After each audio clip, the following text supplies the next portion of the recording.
Hello, everybody.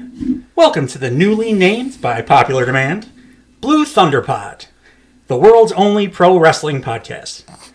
I'm your host, Billy Sullivan, and joining me, as always, the lovely and talented Dave Olinovich. I really like all the adjectives every week. They're different all the time. I came in the last couple pods knowing I was going to say something like I want to allude to your good looks, because I think that's kind of a fun gimmick to do. But I hadn't thought in those episodes about like what I was going to say specifically. You thought about this ahead of time? I was like, lovely is something that you hear. People like Vanna White introduced as.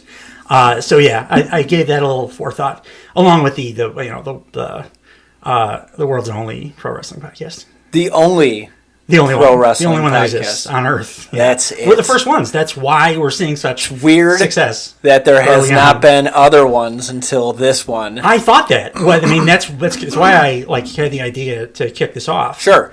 It's weird that there's been. It's a gap in the market. Yeah, like you would think with all the podcasts that are out there, and pro wrestling is kind of in a boom period now, there would be other wrestling pods. But weirdly enough, we're the only ones. So like, we need to jump on this and take advantage while we have the opportunity to. Well, glad we had the foresight for it. Yeah, absolutely, absolutely.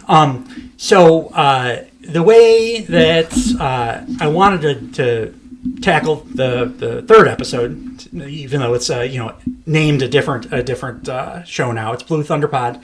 Cheap Heat is no more, but it is still the third episode of our podcast. As I was going to do, let's run down Raw and the comings and goings of like what has happened in WWE over the last week, and then we'll tackle Dynamite. But then you threw Dave a big monkey wrench into my plans, and now we need to start the show because it's like a moral imperative, I think, right? to start the show with this fucking thing. It's the greatest. It's the greatest thing I've ever seen, and simultaneously the like when the Bible says great and horrible, like when you're referring to God, looking into God's eyes, it's like it's both great and horrible. That's how I feel about this. Was it Instagram or TikTok? I think it went up on both. But the thing I sent you is from Instagram. Okay, so so a 15-second Instagram video now is superseded in my mind, like the Young Bucks and The Rock and like everything else in the wrestling world. It's this 15-second Instagram video. I somehow missed this. I assume that it was like towards the top of highest upvoted on Squared Circle or whatever, because seeing it had to be, and I must have just missed it because it evidently dropped 2 weeks ago. So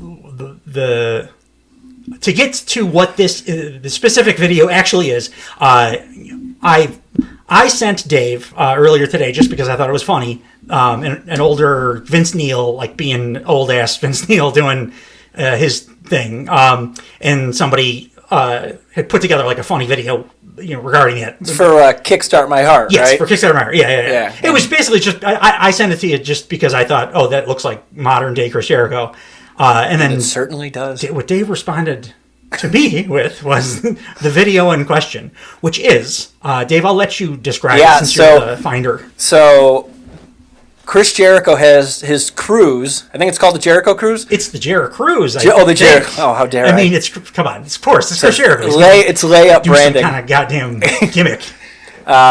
He woke up in the middle of the night and thinking like Jericho Cruise. He had to have. Oh yeah. Because he comes up with a lot of bad ideas. But anyway, this was the king of bad ideas because he dressed up and like what he thinks David Bowie looks like. That's doing a lot of heavy lifting. So he's not quiet that he loves David Bowie. He loves all that 80s rock. He loves Sebastian Bach. Like he modeled his career after 80s music. He's convinced himself that he can sing. Sure. Like power ballad. I know you're excited. You're excited. He loves it so much that he has fooled himself. Sure. And so he dressed up like David Bowie to front his band Fozzy, only to cover Blinding Lights by The Weeknd. My lord. And you would think as the frontman of a band, he would be a little less tone deaf.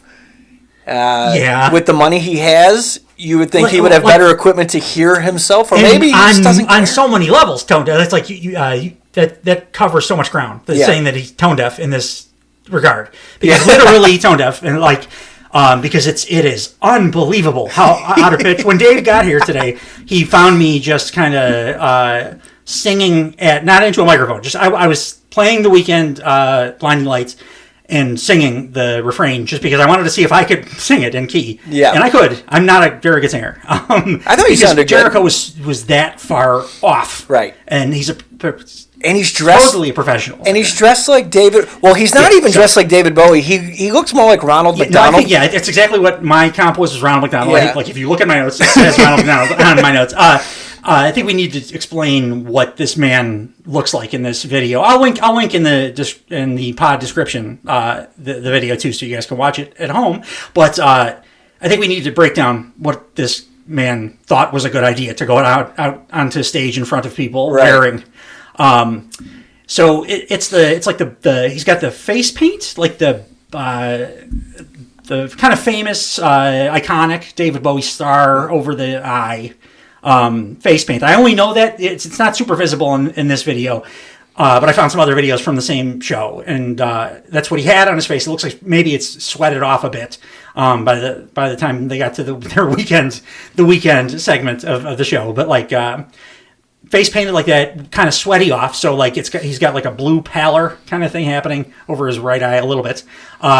Then he's wearing what I can only describe as like a Spirit Halloween store clown wig. Like it is an orange clown wig. It's unsettling. And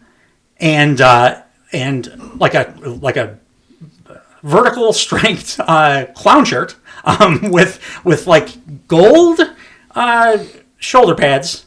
What's he got going on? He looks nothing like David Bowie. That's the best part. Like. He's wearing like long boy wrestling trunks, tights, and Paul Stanley boots, and Paul Stanley like high heel boots. And he's like context clues. He's definitely going for Bowie. It is nothing. And so not only is it like if you saw it, you would go, "Oh, he must be going for Bowie." I remember seeing the stories. In his Instagram stories, like him, like being proud of the makeup. By the way, they shared this. It was on their intentional. Yes, it was on Fozzy's official Instagram page. Hey, look how great this is, and it's not a great. It's like cell phone footage. It's really blurry. Like everyone's taking a video at a concert, and you can't listen to it at all. Yeah, the fact that the audio is terrible is probably beneficial.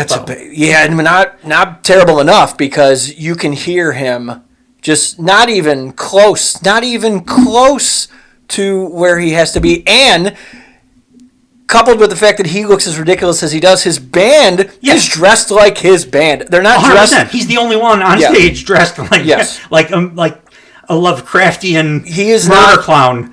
They are not the spiders from Mars. They did not get the memo. So it's just. And when we say he's off key, like I don't know if they pitched it down. I know that's something you can do. Like I know AC/DC, doing modern. All bands do that. Like they pitch theirs down a little bit because it's hard to hit those notes. Sure. And The Weeknd, that dude kind of sings falsetto a little bit. So it felt like they may have pitched it down, and he still just missed the mark by like 4 or 5 spots. But he couldn't even. Okay, so the key that they were singing it in, even if it was dropped a key or a half step or a step and a half or whatever they have to do to get it there, he was trying to sing notes he clearly can't sing. My favorite thing about him not being able to sing those notes is that you're probably thinking, listening at home, like, with The Weeknd, Blinding Light. I know that song. Everybody knows that song. It's not the do-do-do-do, not that part. It's just the blinded by the light. That joint, it cuts off right after lights. So he's not like going after those tougher notes to follow. Like I'm sure he did. They chose to cut it there. Yeah. I'm sure because it got worse. Right. It got worse once he had to go up an octave or whatever. But that part is tough. It's tough to listen to. It's very easy to sing, and I am not a 28 or year or whatever veteran rock singer like Chris Jericho. This isn't even 28 days in karaoke bars. No, it's not like there are people that are. He would be the worst singer of my friends, I think. Yeah, but if he dressed like that all the time, I'd have to give him points for creativity. What the fuck fuck is going on there, though? He loves Bowie, but he doesn't know what Bowie looks like, apparently. When I said Lovecraftian, I was like, I meant that. It was, again, in my notes, because I felt like, with Lovecraft stories, the main character always goes mad because their brain can't process what they're looking at. Right. And that's what I felt like watching Chris Jericho do this video. It's no different than watching him wrestle. He just is trying to do shit that he can't do, that maybe younger versions. He was probably a young man singing Ground Control to Major Tom and crushing it with his top-knot beautiful hair when he was going for the Cruiserweight title 30 years ago or whatever. He can still rock out even the screechy. It's just can't do that anymore either. It's just a deluded man that does not know that he is past his prime in everything he touches. To be that far off pitch, he's deluded. He doesn't know. It's sad. Listen to that back before you post it. Is he everybody a yes man? Is Fozzy all just yes men to the point where yeah, Chris sounds great. Let's post this for the world. But that was weeks ago, and it's still up. So even if they're like, hey, this is bad, we should probably take it down. They're like, no, we crushed it. Ugh. The other part of this that I love is just the fact that it's The Weeknd. It's just the fact that he decided that Fozzy, a band that was kind of dated, when they came out, yeah, in the mid '90s, it was already past the hair metal prime time. Now he chooses The Weeknd, which is I believe The Weeknd is a dude, right? It certainly is. It's not a band name; it's the guy's name. It's the guy. So The Weeknd is he's a very, very awesome. I love that song, even, but The Weeknd is very specifically modern. Only been around on the pop charts at least for a couple of years or whatever. And it felt very much to me like Jericho was doing exactly what he does in his wrestling career, which we've talked about on both of the first two episodes of this podcast. He just tries to heat parasite some other younger, more talented person. Right. So heat parasite. Why would you? There's no reason thematically for them to cover The Weeknd except Jericho being Jericho and thinking, okay, who's hot right now? Yeah. Who's hot right now? Same way he looks at the roster. Who's hot right now? Who can I piggyback myself onto to grab some of this heat, make myself relevant? Not in actuality, but at least in the eyes of Tony Khan or himself, enough to be on TV a ton. I wonder if Fozzy covers that at their show. I want to go look at setlist.fm where you can look at all their set lists from prior shows. It's a great idea.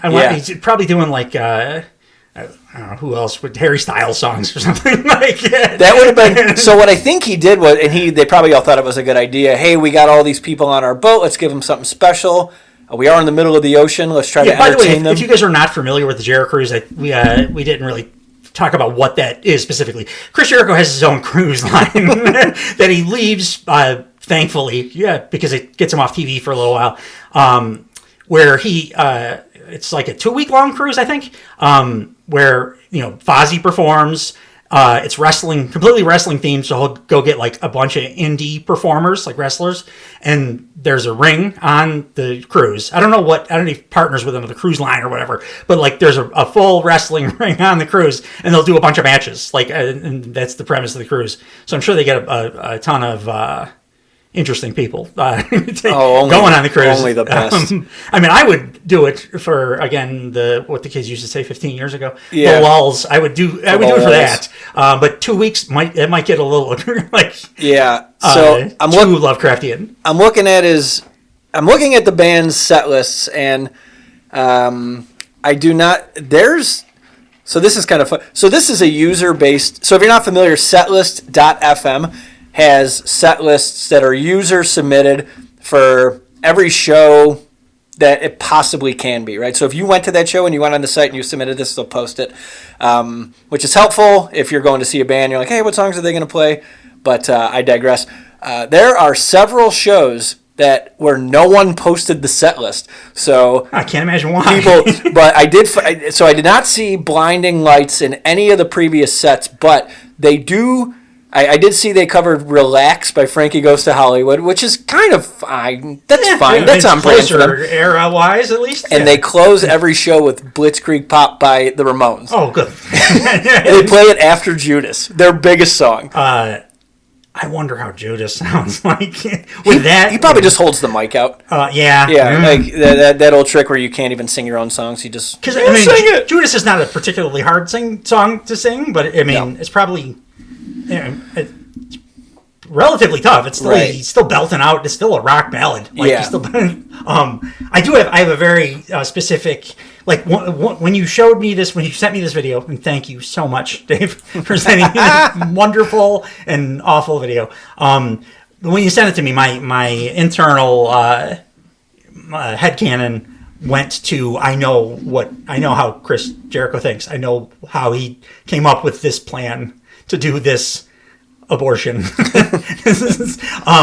I think he probably heard that the Elton John Dua Lipa, like Dua Lipa. I'm sorry, Dua Lipa. I'm 44 too. You're doing great. So, but I don't try to sing songs. The Elton John Dua Lipa. They did like a.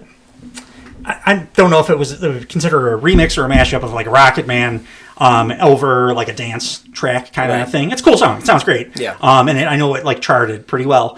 And Jericho being Jericho, like looked at that and was like, all right, okay, that's a popular thing. Let me break down the components of it and then steal it. Yeah. So like in his mind was Rocket Man 1977 or whatever. So Bowie, I'll do Bowie. I'll dress up like Bowie. That covers the 70s thing. And then The Weeknd does some like it's not a classic like dance, but it's kind of got that dance track vibe to it. So I'll use The Weeknd to cover the dance track part, and it's a popular song. Yeah. So like Fozzy, here we go. Let's go. Yeah, it's not it's not even like it's popular, but it's popular like Wrecking Ball by Miley Cyrus is popular now. Like it's been out for a while. Yeah, everyone knows it. When I say modern, like no, but the point is he didn't even pick anything like new and exciting. I could see if he like. I don't know, to your point earlier, like if he ripped off a Harry Styles song or a Taylor Swift song, which I wouldn't put it past him just how he was, but which is fine. Oh, God, would I love to hear him try to sing a Taylor Swift song. I like, what kind of song would match that outfit? I don't know. ICP or something? Like, do. I'm loving it. Yeah. I mean, it is like, trying to get it across, in an audio medium, you guys just gotta take a look at this thing. Like I said, I'll link it. It is insane how Ronald McDonald-y it actually is, right? And like it's wild that nobody identified that at the time, or before they posted or subsequently, like the 2 weeks that we've had.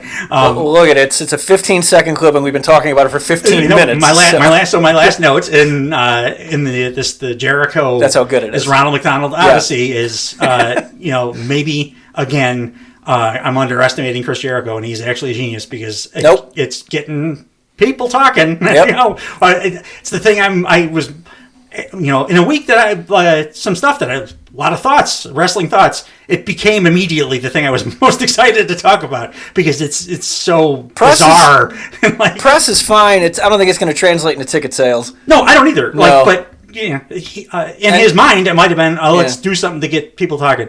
But maybe write another song. He was wearing the outfit prior to that song, though, because that when I went, the way that I recognized that he had the Bowie makeup on, was I found video footage of them singing like. Some of their other crap, and he was wearing that outfit. I want to see the set list for that to see if they actually played any Bowie. I don't think I really want to know anymore. I would love to know because it's right now. It's perfect.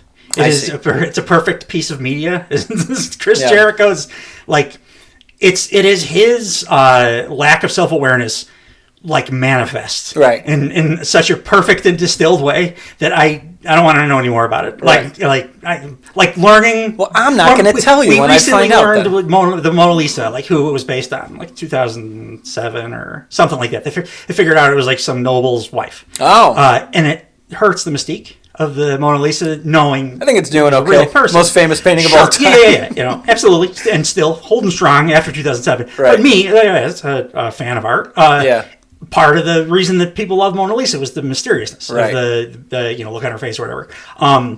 And finding out that it was a flesh and blood person and hearing her name, I think pulls away from that mystique a little bit. And Chris Jericho, Blinding Lights, is on Mona Lisa level of perfect pieces of art and media. And I think the less I know about it, like its creation, probably the better. Then I certainly will not tell you anything about it then. But it did get people talking. And I do think it's pretty goddamn funny that Jericho thinks that he can like Sammy Guevara the Weeknd, like staple himself to a modern band like he does. He can't. All the wrestlers. Don't worry, he didn't do it. Well, he doesn't really succeed in anything in doing what he's trying to do in wrestling either. Like, he succeeded at to Sammy's detriment, just intrinsically tying himself to Sammy, but I don't think this helped him. No, I don't think. Well, here's the wild thing. I was listening to Dave Meltzer talk about Rampage, and I guess this past weekend's Rampage. Baby. What? No, I'm sorry. I'm just. I have to sing the opening Oh, bars of that. It's the first time anybody says Rampage. Yeah, it's the first Rampage I watched in, I think, since it debuted. And Meltzer said getting good, Dave. What? It's getting pretty good. I'm sorry. No, you're fine. I know you're so excited. Getting pretty good. You're so excited. And what the hell was I talking about? So Meltzer was saying that this week's Rampage was one of the highest rated ones since, I guess, Jericho fought Ishii or something on there. And he's like, Jericho popped a number. So as much as I don't want to like this guy, because I'm not going to like this guy. I think he gets too much credit for reinventing himself. I think there was a point where he did. I mean, even in his AEW career where he did. No, and this is where it's I got a huge problem with this. He's the Painmaker. He's the Ocho. Painmaker is very cringy, by the way. He's the demo god. There is no difference between any of these things except makeup and some jackets. It's the same moveset. You know what? It comes out to the same song. It's pointless. Now that I'm thinking about it. Hey, Kenny Omega, I want to fight Chris Jericho. I want the Painmaker.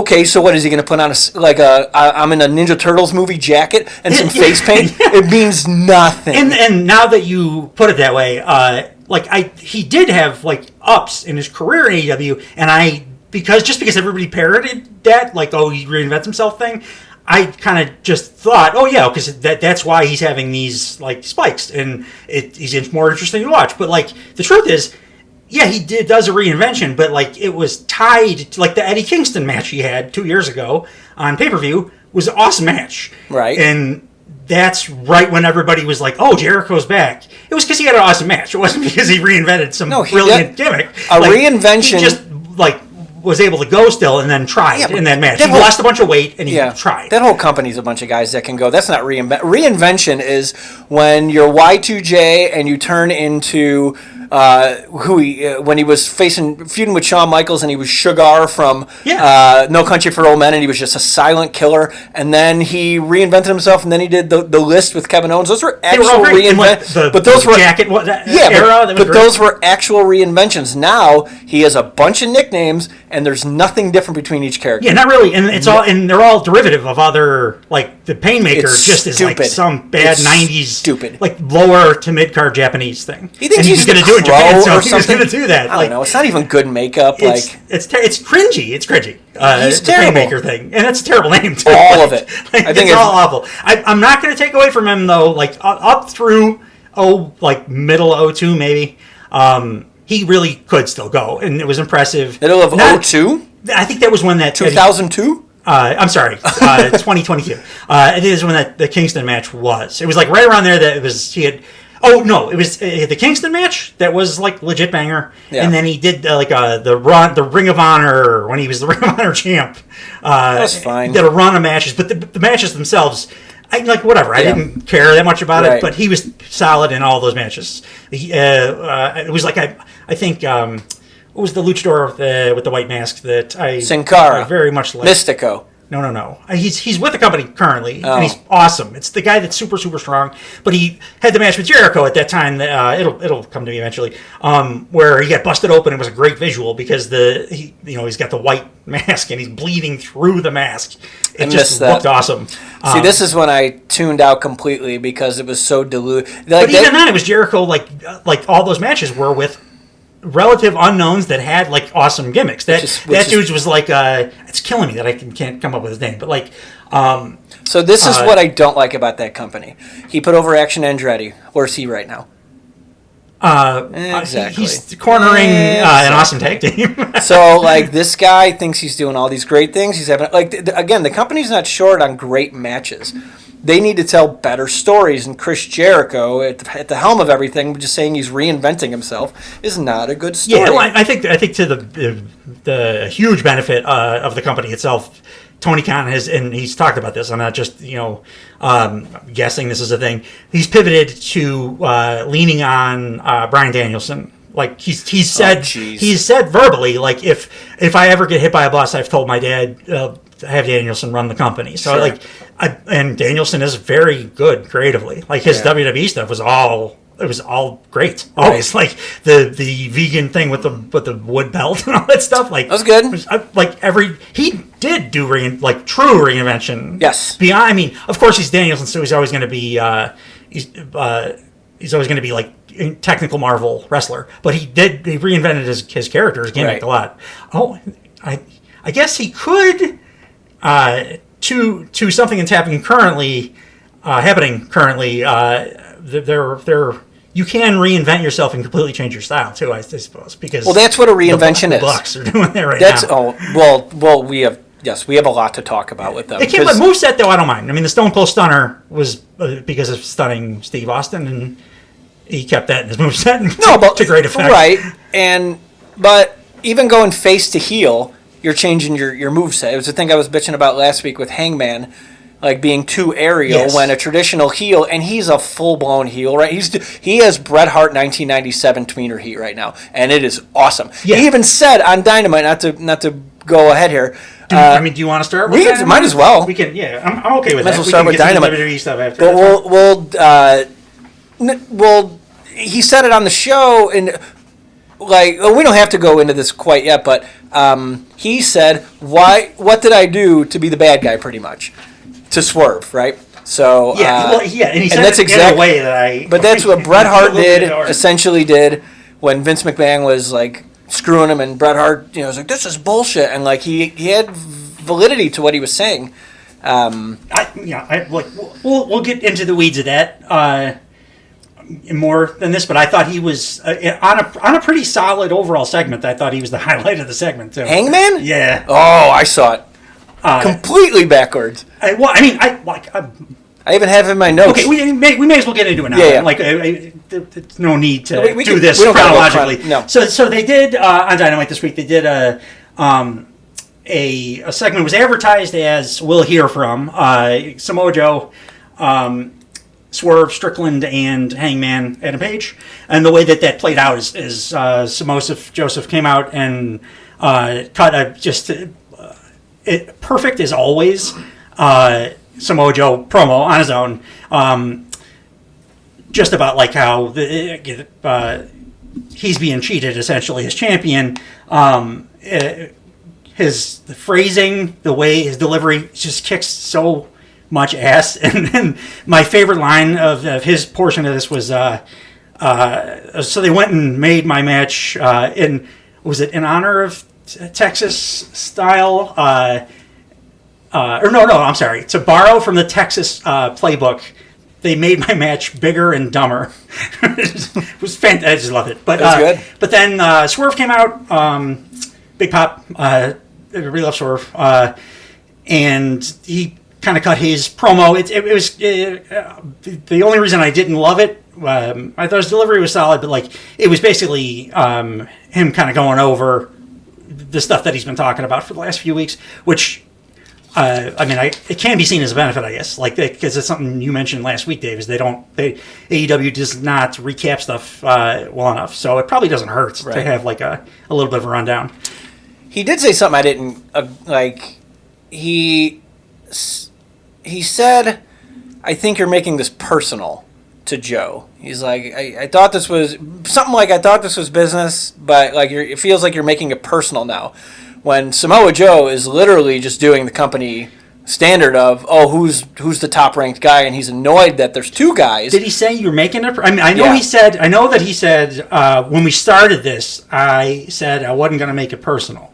Yeah, he said you're making it personal. I'm almost positive he said you're making it personal because he felt slighted that despite being the number one contender, he was getting a lot of gruff from Samoa Joe or whatever. And I thought Samoa Joe had nothing but logical points. Yeah, I took it as, and if he did, I believe you. Yeah. If he said you're making it personal, then that's a flaw. But in my head, and again, I give AEW often wild benefit of the doubt, but what I thought he was getting at was when this all started, I said I wasn't gonna make it personal, and this is still all business, but I'm gonna say that in a badass way. Right. I probably misinterpreted it though because I didn't give Swerve's part as much attention or thought because I thought it was okay, I've heard him cut this promo before. He did a great job with it. Yeah, but I thought I'd heard it before. Yeah, and then I'm sorry. Oh no! It's just that guy is put the rocket to his back. Yeah, he is the greatest thing in that company. My only concern about Swerve and the absolute need rocket strap kind of thing is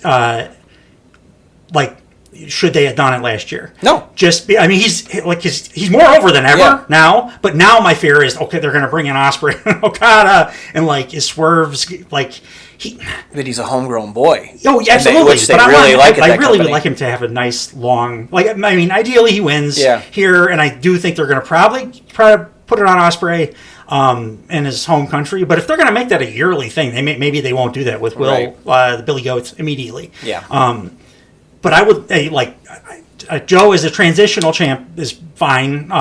He doesn't have to have. Not every title reign has to be super long. Right. But I would like to. I do like. If there is a transitional champ, the reign after and prior to it, I'd prefer to be longer reigns. But right. Again, but that's again. Well, he took it off of MJF. Yeah. That was an eternity reign. That went way too long. A hiccup as far as Triple H booking is concerned. Yeah. But for AEW, it was over a year. And I think the reason that the MJF thing, and I agree, it went too long.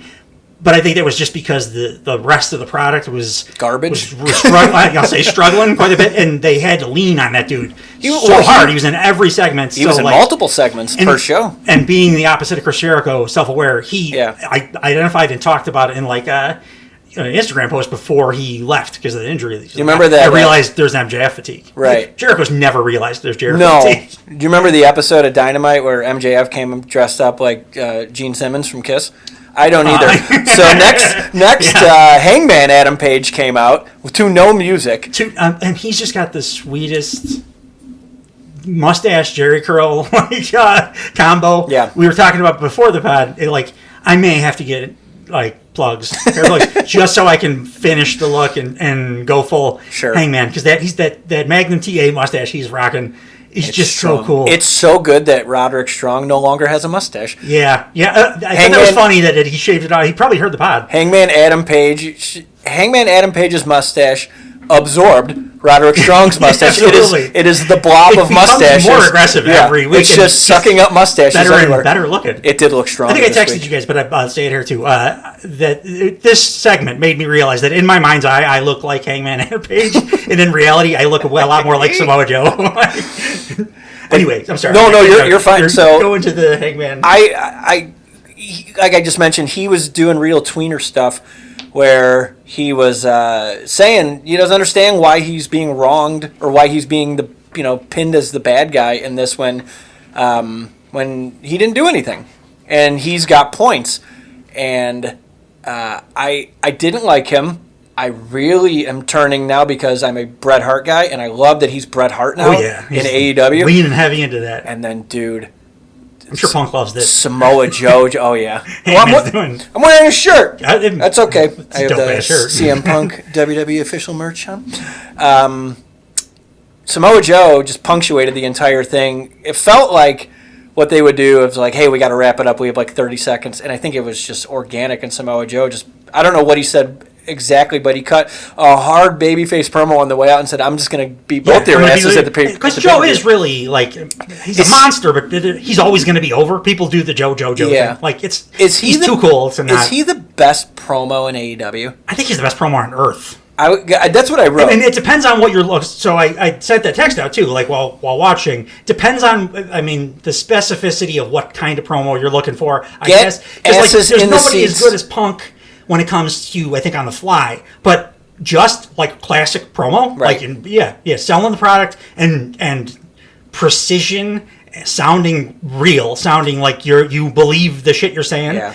And saying it with authority. I don't think there's a person on earth, maybe of all time, that he's believable. Cut a promo like Joe. Big dude. It's nuts that they didn't use his voice for that Twisted Metal show. Did you see any of that? No, they didn't. They just used his likeness. Like better than it had any rights to be. But they got Joe plays the clown guy, so he's wearing a mask. Crusty. They use that's correct.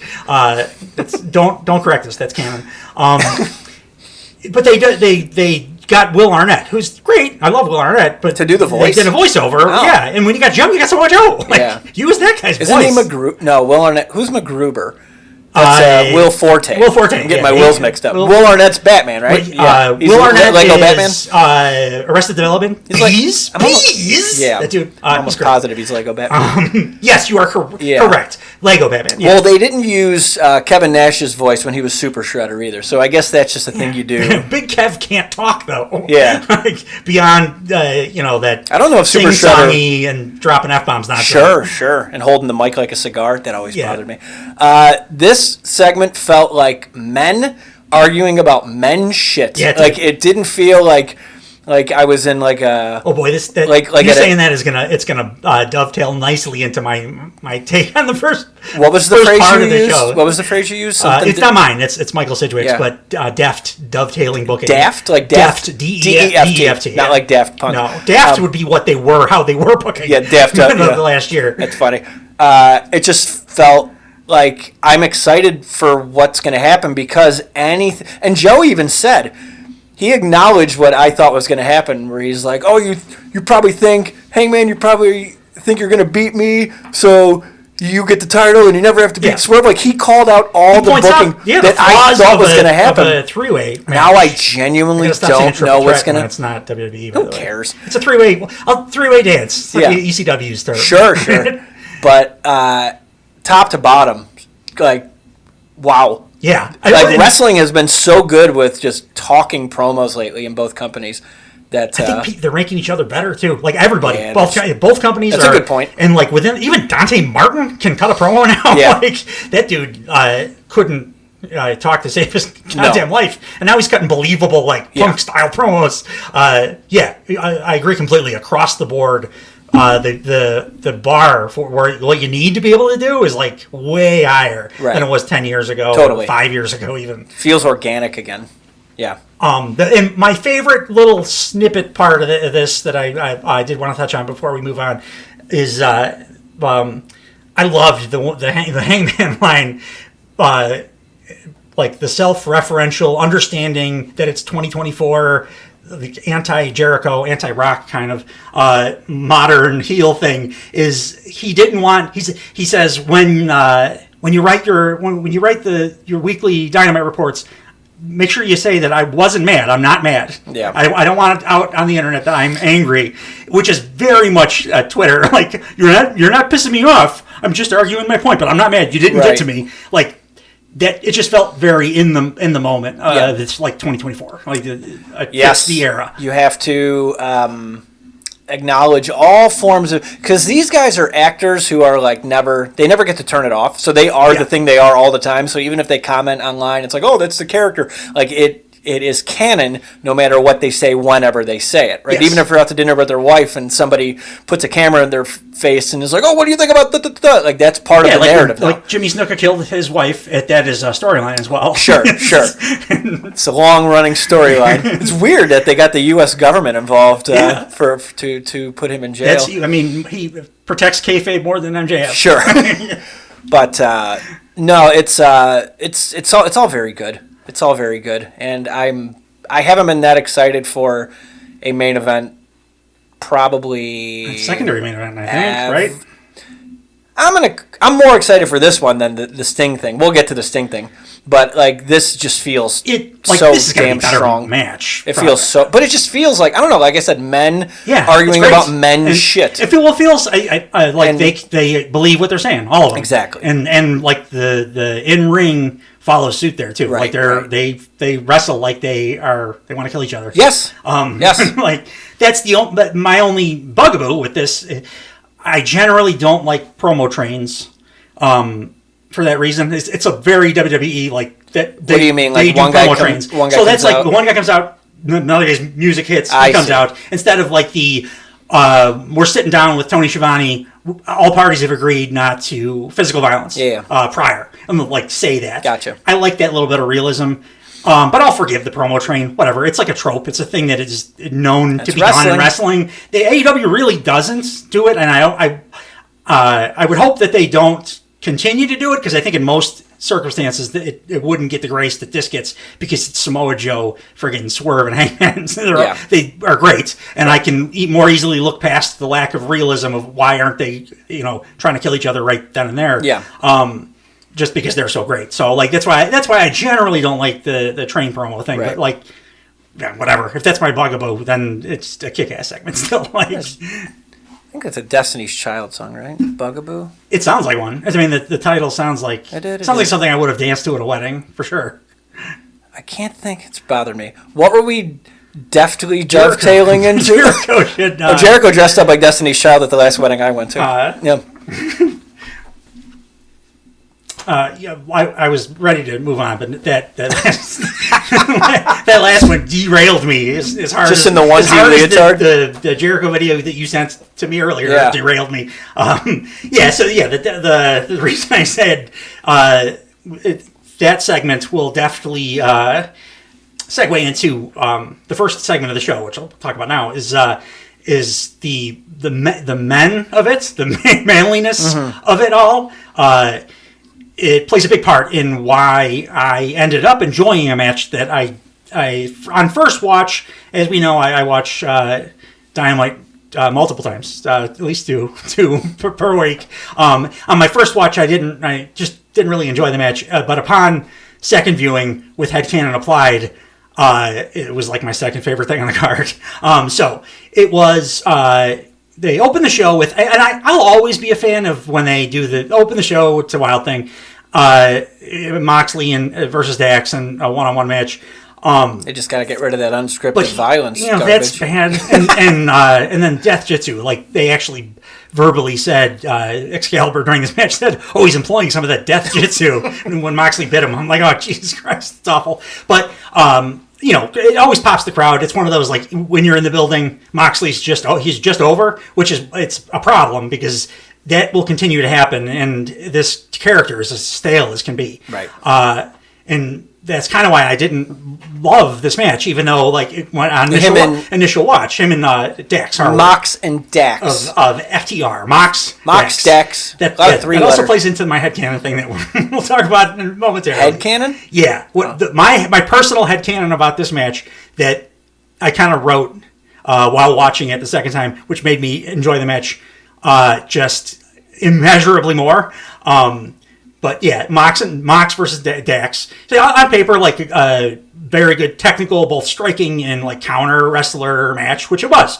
But it's just, most Mox stuff is just not very enjoyable now, because he's been doing the I'm not a good guy, bad guy, just a bad motherfucker kind of thing for so long at this point. Then I realized that why it didn't get stale before is he used to do like a Lethal Weapon Riggs kind of, like, he won all his matches, but it felt like he could lose because he was more loose cannon. Like, he used to do the wiggle walk, and like it felt like, okay, he might be biting off more than he could chew, but he's such a loose cannon, he doesn't realize it, so anything's possible. And now it's just like, I'm a badass, and that's it. Can't do anything with it. With a terrible body. So this is where my head canon comes into play in this match. So for the entirety of their existence, I don't know about you, Dave, but for me, FTR has had a certain vibe. Like, and it screams it to me, and it might just be to me, but I don't think so because of some comments I've seen, here and there over the years on, Reddit and Twitter, X. FTR, like, not outwardly, but just their general vibe says to me two close friends that are both gay and closeted. You think? Yeah, they both have different, like, masculine, gay, closeted vibes, and it's always, and like, I know that Cash Wheeler is very well thought of in the community as like a sexy bear, like, based on Reddit comments and stuff. Right. So that that probably flavors it for me. But like in my head, it's like Cash is the guy that would be comfortable out of the closet. He's ready to do it, but he's such close friends with Dax, who's also homosexual, and Dax is not. He's He's married. He's gay. He's got like a beard, and probably his dad wouldn't accept him and stuff. So like Cash stays in the closet because he is like a brothers with Dax. And like Dax, Cash, I think he has kind of an undeniable gay bear aesthetic. I kind of think the same thing about Dax in a different like masculine gay aesthetic. Okay. It's just a different kind of vibe, but it's one that I've seen in pop culture and like the old Police Academy movies when they would go to the gay bar. They very much look like what Dax kind of looks like, just the way that his general like face, the way his mustache is groomed, the way that he carries himself. Just it reads that way to me, and not in a bad way at all. I love FTR. I think it actually baby faces them more than that I have this headcanon about them. I don't think that at all. It's fun to hear you run that down. I never once got the vibe that Cash. It's definitely a part of Cash Wheeler's thing. Because it's not just me. Sure. It like I said, maybe that influenced the story that I have in my head about FTR, but I've definitely like seen the thirst trap posts from gay dudes, like specifically. Consider the internet and who posts on the internet. Yeah, I'm still aware of trends when I see them, and that's definitely a real one. It exists. Well, whatever his orientation is, these two beat the shit out of each other. Yeah. So, like, the reason that I ended up liking this match, so there's a spot that AEW matches has been happening in AEW matches quite a bit. In the last like 6 months or whatever. It's the non-consensual kiss. Toni Storm does it occasionally to like throw her opponents off.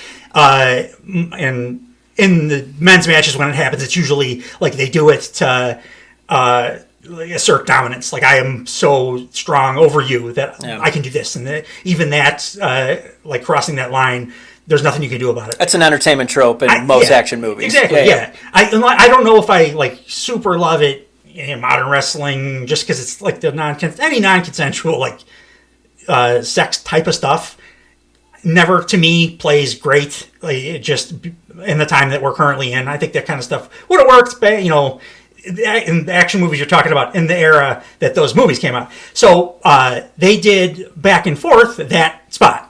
Moxley kissed Dax, and then Dax a couple of minutes later, after beating the hell out of each other a minute or two, Dax then returned the favor, kissed Mox, and then they proceeded to, as you say, like beat like real super physical, super awesomely physical, like laying it in. Yeah, beat the shit out of each other. It was a great match. So in my head, that was them both after doing the kiss thing as like a display of dominance.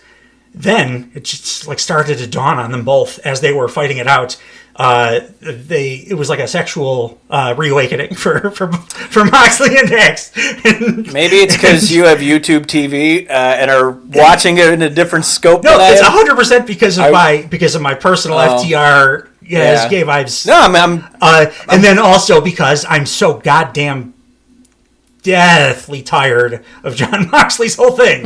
So like if I could internally book a thing that's not, so you're applying fan fiction to 100%. Yeah. And I don't think I've ever done it quite to that degree, but I was like sitting here watching the match, and after that like story unfolded in my own mind, I was laughing audibly. Oh, By myself watching the John Moxley realizing who he truly is after all these years. Well, that's a thing. But anyway, it was a banger. So the match, they beat the fucking shit out of each other. So the match was good. I don't understand why they shot an angle on Collision where they wrapped up beating all the. So the Blackpool Combat Club has been fighting CMLL luchadors for a while now. We never understood why.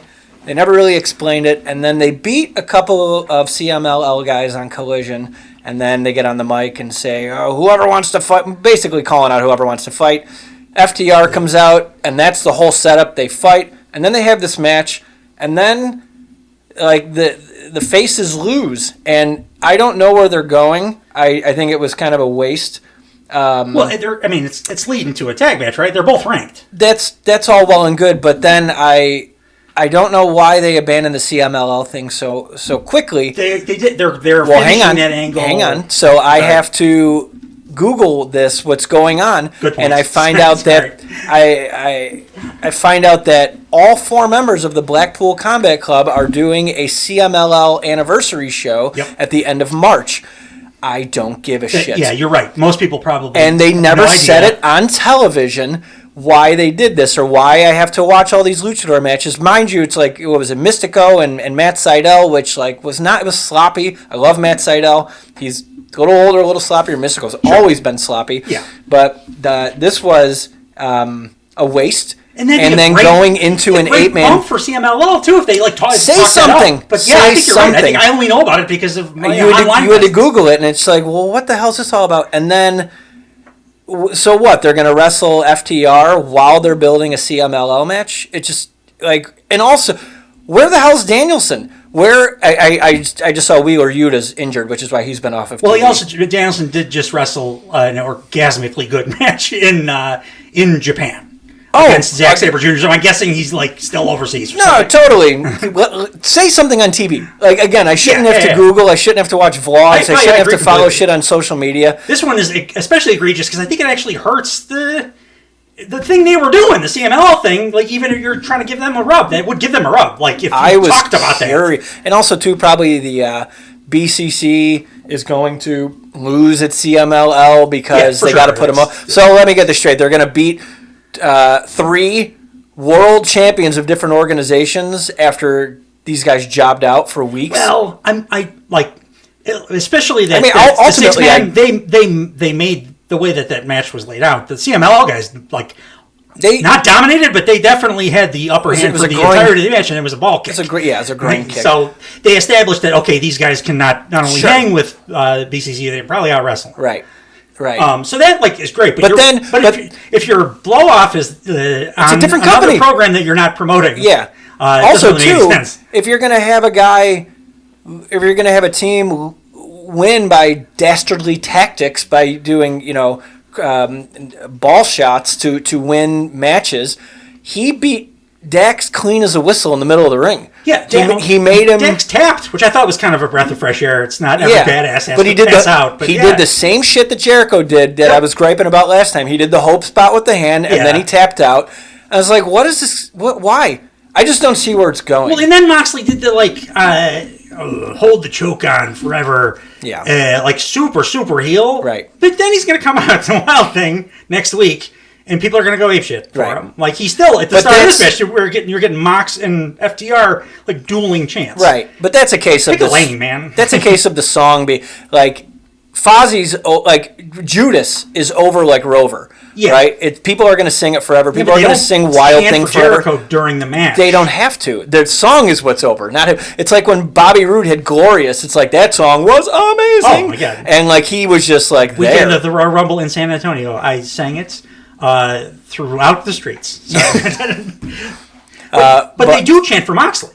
They chant his name. Sure. Oh, okay. Well, that's different. But if you're gonna do the very, very heelish, trying to choke a man and Taz mentioned it on commentary, you're basically trying to choke a guy to death. Yeah. For the the sins of challenging you to a wrestling match. It was dumb. That's heel as can be. Are they really chanting for Moxley during matches? Yeah, they had really in this middle of this match. There was let's go Moxley FTR, dueling very loud on both sides. Oh, that's stupid. Yeah. Well, it's because Moxley needs to go one way or the other, because Right. it's boring as hell for most of us watching. Yeah. If there's not like a rooting interest. Yeah. I mean, as much as I love just the between the ropes stuff, you got to put some kind of something on it. He has no character. Make me care more about want one guy to win. Again, this is a criminal fault of AEW. Granted, they're getting better in the past 3 or 4 months, but Moxley doesn't have a character. Yeah, and the fact that AEW is getting better, I think, kind of it shines a brighter light on Moxley specifically,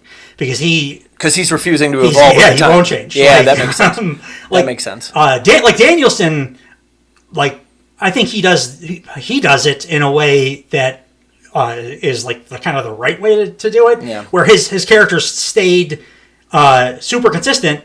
He's just a heel. He's been a heel the entire time. There's been times where he's had to wrestle situational babyface, but he doesn't change what he does. He just takes his foot off the gas a little bit on the heel stuff for that program. He's been violent as hell since he's been in the company. Absolutely. It's been exactly the same. Yeah. And Moxley, like I said, if you're going to do the babyfacey stuff, then do Riggs, do the loose cannon shit. Yeah. Not I'm such a hard ass. But it was, I mean, still, and not to take away from the match itself. Match was tremendous. They laid it into each other. It was a really good pro wrestling match. And I'm sure that I think the blow off is going to be because the FTR is ranked, by the way, both in tag and trios. I forget that the trios belts exist all the time, but they're ranked in both the tag. They're not and getting trios. defended at all. Now your top two are a stable that I kind of came around to liking this week. But anyway, FTR is ranked, as is the BCC, the iteration, the Mox Claudio iteration of BCC. I just don't think that 6-man thing. No one cares. It gets no heat at all. It's tough because I like 6-man wrestling matches but I have not cared about those belts. But really at all. Even with the problem I've always had with multi-man matches, 6-man matches, 4-on-4. I see that they're doing a 12-on-12 or 6-on-6 to be a 12-man tag. I still think that it's just leading to a feud. Sure, which I'll be happy with. Which is fine, but anything north of 2-on-2, I don't feel stakes. Even now that there are belts, I don't feel like they matter. With you on that. And as a person that did I do like 6-man tags because I think particularly with certain styles of wrestling, it can really showcase a ton. Like when you got the Elite doing their thing, whatever. But yeah, you're right. I think maybe it's just because we grew up with just tag belts and single American wrestling. That's what I'm used to. So those titles. Great matches. Fun toys. Great matches. Yeah. I do not give a shit about the belts. No. It just the only emotion those belts have made me feel since their inception was pissed off that the belts are pulling away from what could be a better tag division. If 1,000%. There weren't, and it's another thing for those. It's another thing where not only is there an AEW trios division, there's an ROH trios division, and they still haven't separated those goddamn things. So. I mean, they're having the same problem when WCW is absorbed by WWF, and they have too many belts, and just get rid of half the belts. Have 4 belts. 5 belts tops. A lot of thought. Too much thought into this. I'm okay with essentially any number of singles titles, with the caveat that each one has to have kind of its own thing if you stick to it. Yeah. If one of them is a TV title. Or called something else, but is essentially a TV title that is defended regularly on TV. That's its thing. It's not a pay-per-view title. It's there to be defended on TV and on free TV. Cool. And then have a secondary title like Intercontinental Championship or the International Championship in this. But the International Championship and the TNT Championship, while they started with that in mind, they've both kind of become Intercontinental. There's 2. Again, right there. That's 2. Upper mid-card titles that are supposed to be, I don't know, those are always the worker titles, right? Yeah, which is which is fine. Orange Cassidy's been a work dude, that guy needs a vacation. He needs a 9-month vacation. Yeah. He hasn't gotten stale though. No, he's not stale, but I just feel bad for him. Oh, absolutely. Because he was supposed to be out for a while, and then Moxley, we covered just a marvel. Yeah, he's so damn good. But then we'll get to Christian or whatever. But then you have one tippy top title. It's just very cluttered, and I think your point is correct, where you have to have everybody divided correctly. When WWF had the European title, there was like 3, 4, 5 guys that were going for that European title. Yeah. And I could tell you today, like who was in that like brackets. D'Lo Brown doesn't exist. Val Venus, yeah, there's like, and it was exciting because they stayed in their lane, and then like when you exhausted all opportunities, then you can start, we're going to have European title contenders against Intercontinental title contenders. It's like, whoa, this is different. But, like, everything's too much in the same pool. Yeah, it's all... I don't know what distinguishes the TNT from the International. And, like, with the rankings, if it's like, I'm going to be ranked number 1 for... And I could pick one of the 3 available titles. It's like, how is that unique? And I would, like... I don't mind that I can pick a title, but I would keep it to like world title, and then whichever between TNT and International, whichever you are going to deem as your Intercontinental title, basically. Like those should be the 2 that are available for like challenges from the ranked wrestlers. Sure. Then make the other singles title a TV title. It's not. It's like the Open Challenge, the OC, the Orange Cassidy like Open Challenge thing. But that's also too. To you, and that can be defended like by any at any time against any opponents if the champion. And those are showcase matches. That's just what you were saying with the trios division. These are opportunities for people to really shine. Cena did that better than anybody when he was U.S. champion, and like he brought up and kind of created that whole gimmick, that angle or whatever. Awesome, like, just incredible, and it's been great. Like ever since, everybody else that's ripped it off, it's been great too. But like even then, when it was in WCW and it was the TV title, like I shouldn't care about Alex Wright. Yeah, I loved seeing Alex Wright on TV. Well, partially because of the dance, but like. There were 3rd generation wrestler. Is he really? Yeah. Oh wow. Yeah, I think so. But like those guys became that division. There were like 6, 7, 8 guys that were TV title contenders. Yeah, absolutely. And then there were cruiserweight contenders. Like, a different group of guys. Stay in your bubble until you've exhausted all possibilities. Which could be a really nice way to deal with having a giant roster if you compartmentalize these titles. Yeah. 100%. Short of doing a draft, which I am so for a draft. Oh, no, thank you. Not a draft guy. I do not want separate brands ever in AEW. On AEW? No, not thank a fan, you. Huh? Not only am I not a fan, I know people who straight up quit watching, like hardcore fans that quit watching wrestling. One of which, shout outs to us, for like 20 years because they did the brand split. Oh. There needs to be one world title ever in your company. There's one champ. There's got, like, if I had one hard and fast rule about like running a wrestling promotion, it is that. Yeah. There's one champ. Gotta be one champ. I like 2 titles. I think people that like one title think that Appetite for Destruction is better than Dookie. But little inside baseball there. But I think having 2 separate shows makes 2 separate companies. And like do you remember like when Kurt Angle eliminated Shawn Michaels from the Royal Rumble? And like you're like, oh my God, these guys never crossed paths. It was cool. Wrestling, but nothing would stop me. No, you're not. Short of a nuclear bomb taking out the power grid. That SmackDown 6 era was dope as hell. But that wouldn't have existed if you had them on Raw too. Yeah, it just wouldn't. I still didn't care about it as much as I care about AEW. And like that AEW title, I don't like it. Right. I don't care how well you do it. If you make them 2 titles, it takes some of the strength. You got that world championship away. What they can do and what they should have done with Ring of Honor is make that a legitimate second brand. Like NXT. They should have NXT'd. Like, that's a brand split make that it as, I would get behind. Totally. But it would have to be no crossover. No, none. 0. Shoot it differently. Promote it differently. Have different rosters. Have different color schemes. Different ring skirts. Everything. Yeah. Which, I mean, from a production side is a nightmare if you're running shows side by side because the stages are going to look the same. Absolutely. But, like, make it real stripped down. Make it ECW. Put some chain link fence around the damn entrance and just be like, hey, here we go. Give the TNA guy who just got canned that everybody apparently loves the hell out of. Hire him. Give him Ring of Honor. Did you see the big letter that the talent wrote? Yes. To try to get this guy back. When they were just, it seemed, I really don't think anything will make TNA. I keep forgetting it. I don't remember my notes and like it. It's TNA. It's TNA. It's always going to be TNA. Yeah, I think they have their hardcores, and it's just going to be that. It's that same group of people. It doesn't really matter what they do, but they were getting some good vibes. Yeah. Like I watched that when they relaunched the show. Yeah. I did it because Will Ospreay was on it. It was an event. I watched it, but yeah, they had good vibes. And like right as they're starting to get some of those good vibes, they fired the like wildly popular president. Scott Demore? Is that it? Yes, thank you. Scott, that's okay. exactly what it is. Yeah.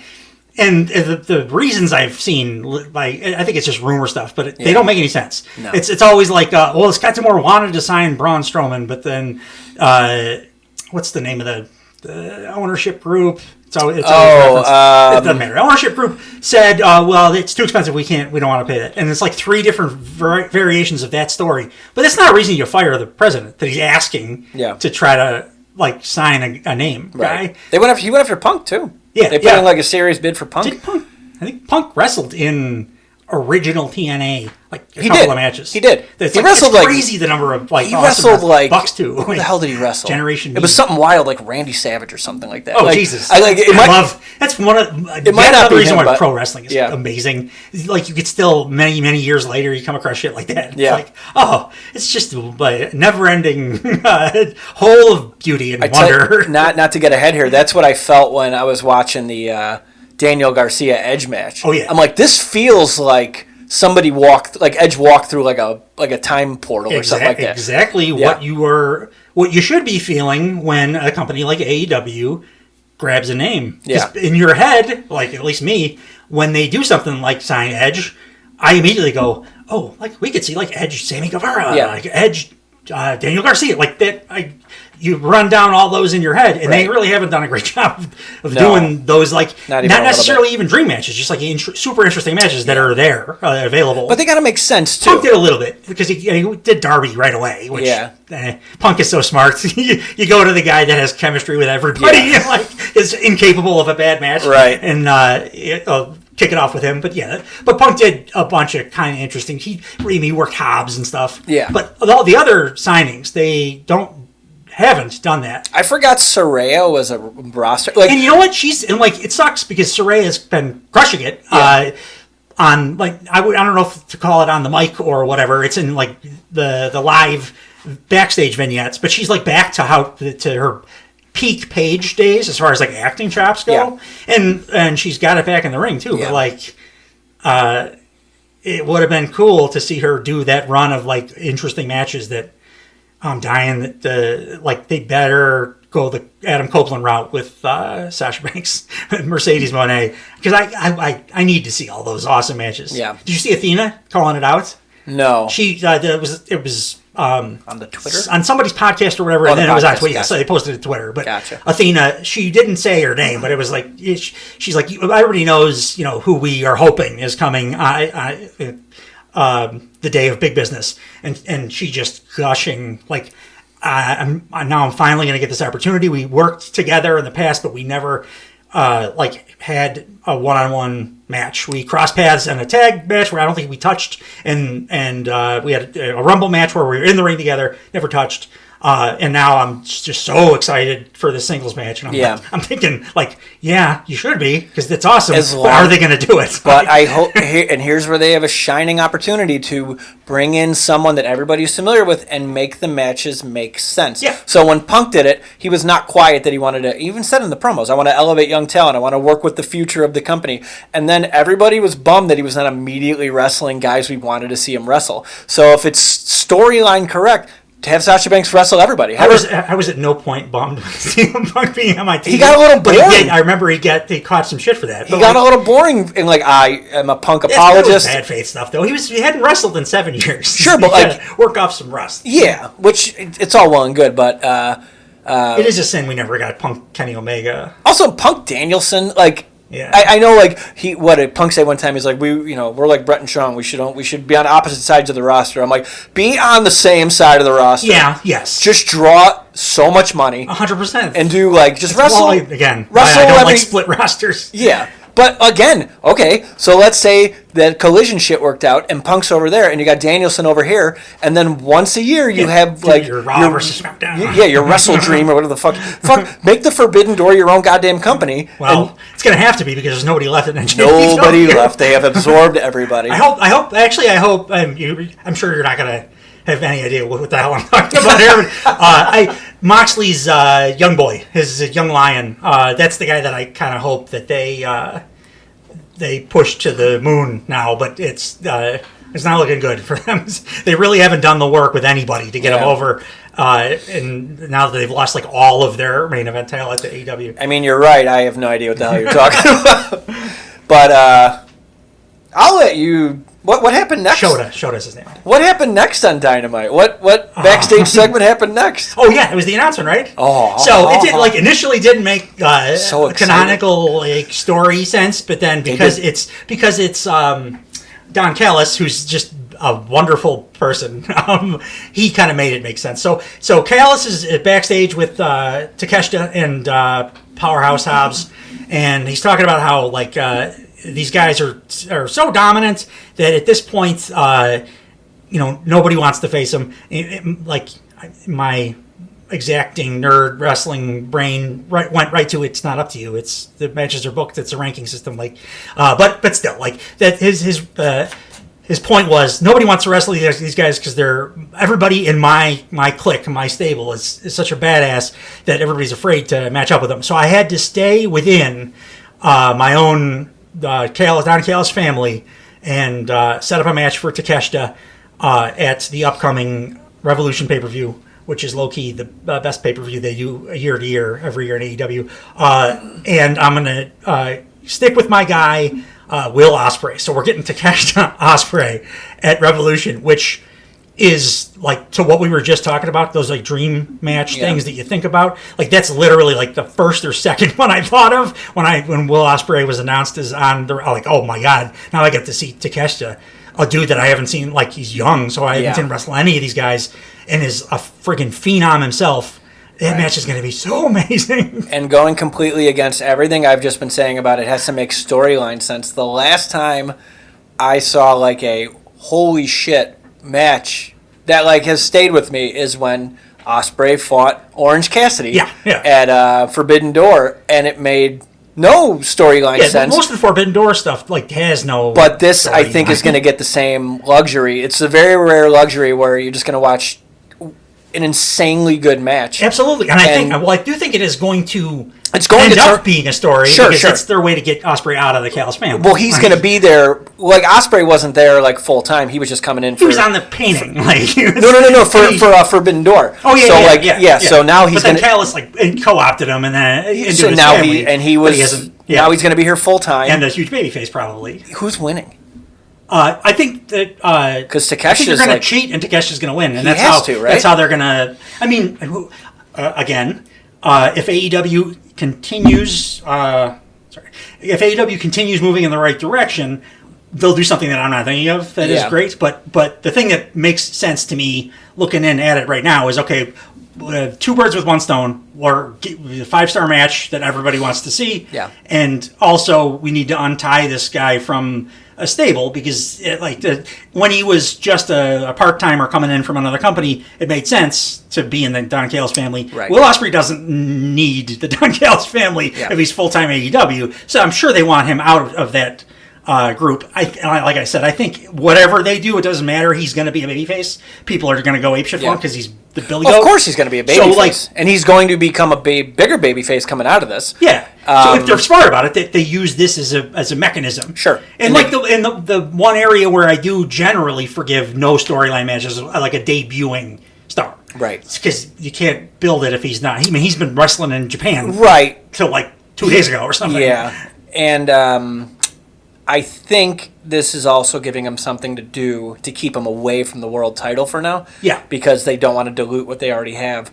Hell, I have him feud with the rest of the Callis family. Yeah. Kyle Fletcher and Hobbs. Yeah.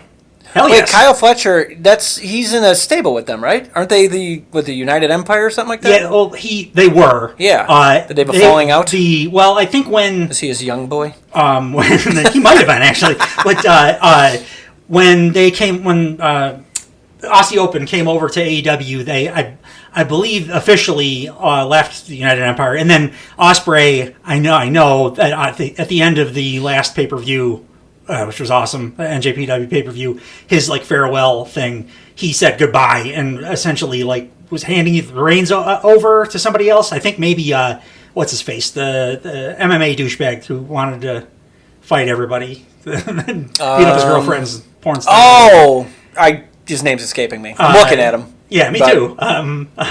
It's probably better we don't know who he is. We don't follow such trash. Bad guy, but trash bag. Just think, you guys know what I'm talking about. The bad guy who wanted to fight Brock Lesnar in real life. They've kind of brought him in, and it seems like he's going to be the gaijin, like the foreign to Japan big name that NJPW uses now. So I'm thinking he's probably going to run United Empire, but Ospreay's like not connected anymore, and I'm pretty sure that Aussie Open has been separated from it. And Mark Davis has been like, I'm not sure what his injury is, but it's a bad one. Yeah, it's been out a long time. It's really showcased Kyle Fletcher though. That dude's awesome. Good, and he's like 6'3". He does all that like the Will Ospreay stuff, and he's one I could see getting poached. If we still don't know like how much money the new ownership group is willing to spend because they haven't really splurged on anybody. I don't know what Punk is making, but like. He was signed after he didn't really have any negotiating. Enough. Absolutely not enough. More money. When he's not on Raw, oh boy, there is a stark difference. Yeah. But my point is, I don't know if he was like a big money signing or not, and they haven't really re-signed any of the big name talent. Becky was just out there talking about Becky Lynch, like keeping her options open and stuff too. They're not. I don't like when they do like, especially when your significant other is there. It's a real. Both their contracts are up. At the same time. Where are they going to go? AEW for real? I don't think so, but I also don't think it's out of the realm. It's not out of the realm of possibility, but like logistically, why? Because they both have like 1/3 the number of dates. They both have top billing, and they travel in a bus. But it's still travel. Sure, and at least according to the dirt sheets, the baseline money is higher in AEW. Right, but like the very, very, very top guys, like Brock when he was still there, and Roman, like those guys out earn everybody, right? Like in all the wrestling, but the next level down is not as well paid as. But you got to look at. But like, unless it's like a money thing, it's certainly not an opportunity thing. So like, it's a retirement home, pretty much, for lack of a better word. I mean, you don't see any younger, Seth, like able guys. You get a better match. You get a string of way better matches. Like, Seth is usually a really like in WWE, it's a really good 3.5 stars. He is one where I'll give you this. I don't agree with this for a lot of people. I don't think a lot of guys in WWE would benefit going to AEW. Like, take a Chad Gable or something like that. Like, I don't think very guy specific. Right, but I think those are the two, really. Dude, I'm like, Seth Rollins needs to go. Like I said it last time, go away. Yeah. He's just so overexposed. We're going to talk about him in a second. I have some nice stuff to say about him this week. I don't. So it's good. Also, not nice stuff. Next up was Wardlow versus Jobber. I feel terrible for this guy.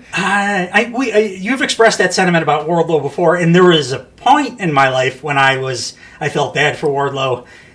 I'm leaning more heavily into the I don't think Wardlow has it like category. Right. You can only restart the squash a bunch of jobbers before eventually having to have your pay-per-view back and forth match where you show us that you're really not that great at selling or back and forths or getting me emotionally invested in anything but you being a badass who squashes jobbers. Right. I do love the shit out of that like turnbuckle GTS thing he does. That looks awesome. Right. Well, his stuff all looks like he does awesome. Cool stuff, but like he's in Brian Cage territory now where it's like I couldn't care less about you. And I'm fine with Brian Cage, like specifically being on the roster because he knows his role. He is he's like the muscle for the more important guy.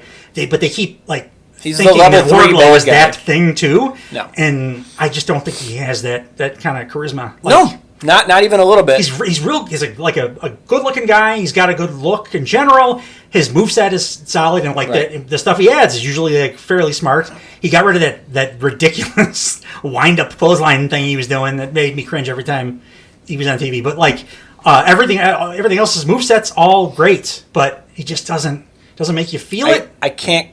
And he's supposed to be the thing we're worried about in that faction. Yeah. And like I did. The one thing I liked about that segment was that Adam Cole, as the boss of that stable, came down to do commentary. Right. And the gag was he came down, put the cans on, didn't say a word because the match was over so quickly. Mm-hmm. They didn't have to. So he sat down, put the headphones on, and then Wardlow won in 8 seconds or whatever, and Cole was then, thanks for the conversation. Right. Takes him off and goes. I like that. It was cute. One thing he was the devil for a long time. So he, like, if you think back to the segments they were shooting, it was always like in a secondary place, right? So he was filming stuff somewhere.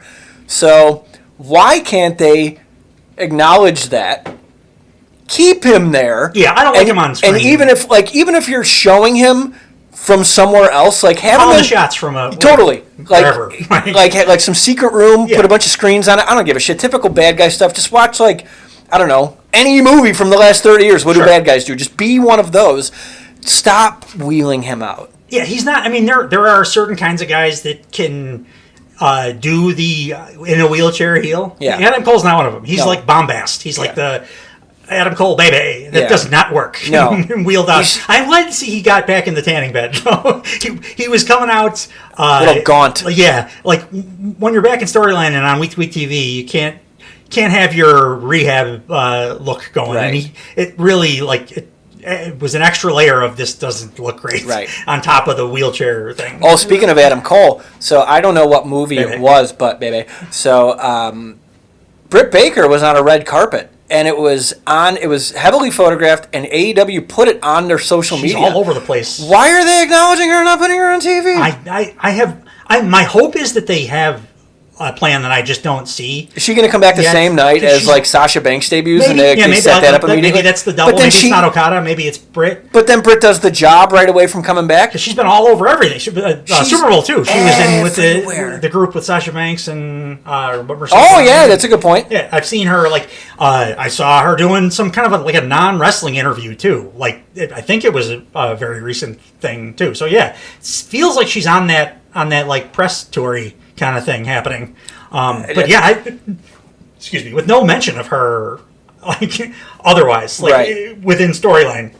And it's weird. It'd be a great time for her to come back too. Like it I would said, just be the women's division is starting to actually be a little bit exciting. Everything's got a story. Everything in that division.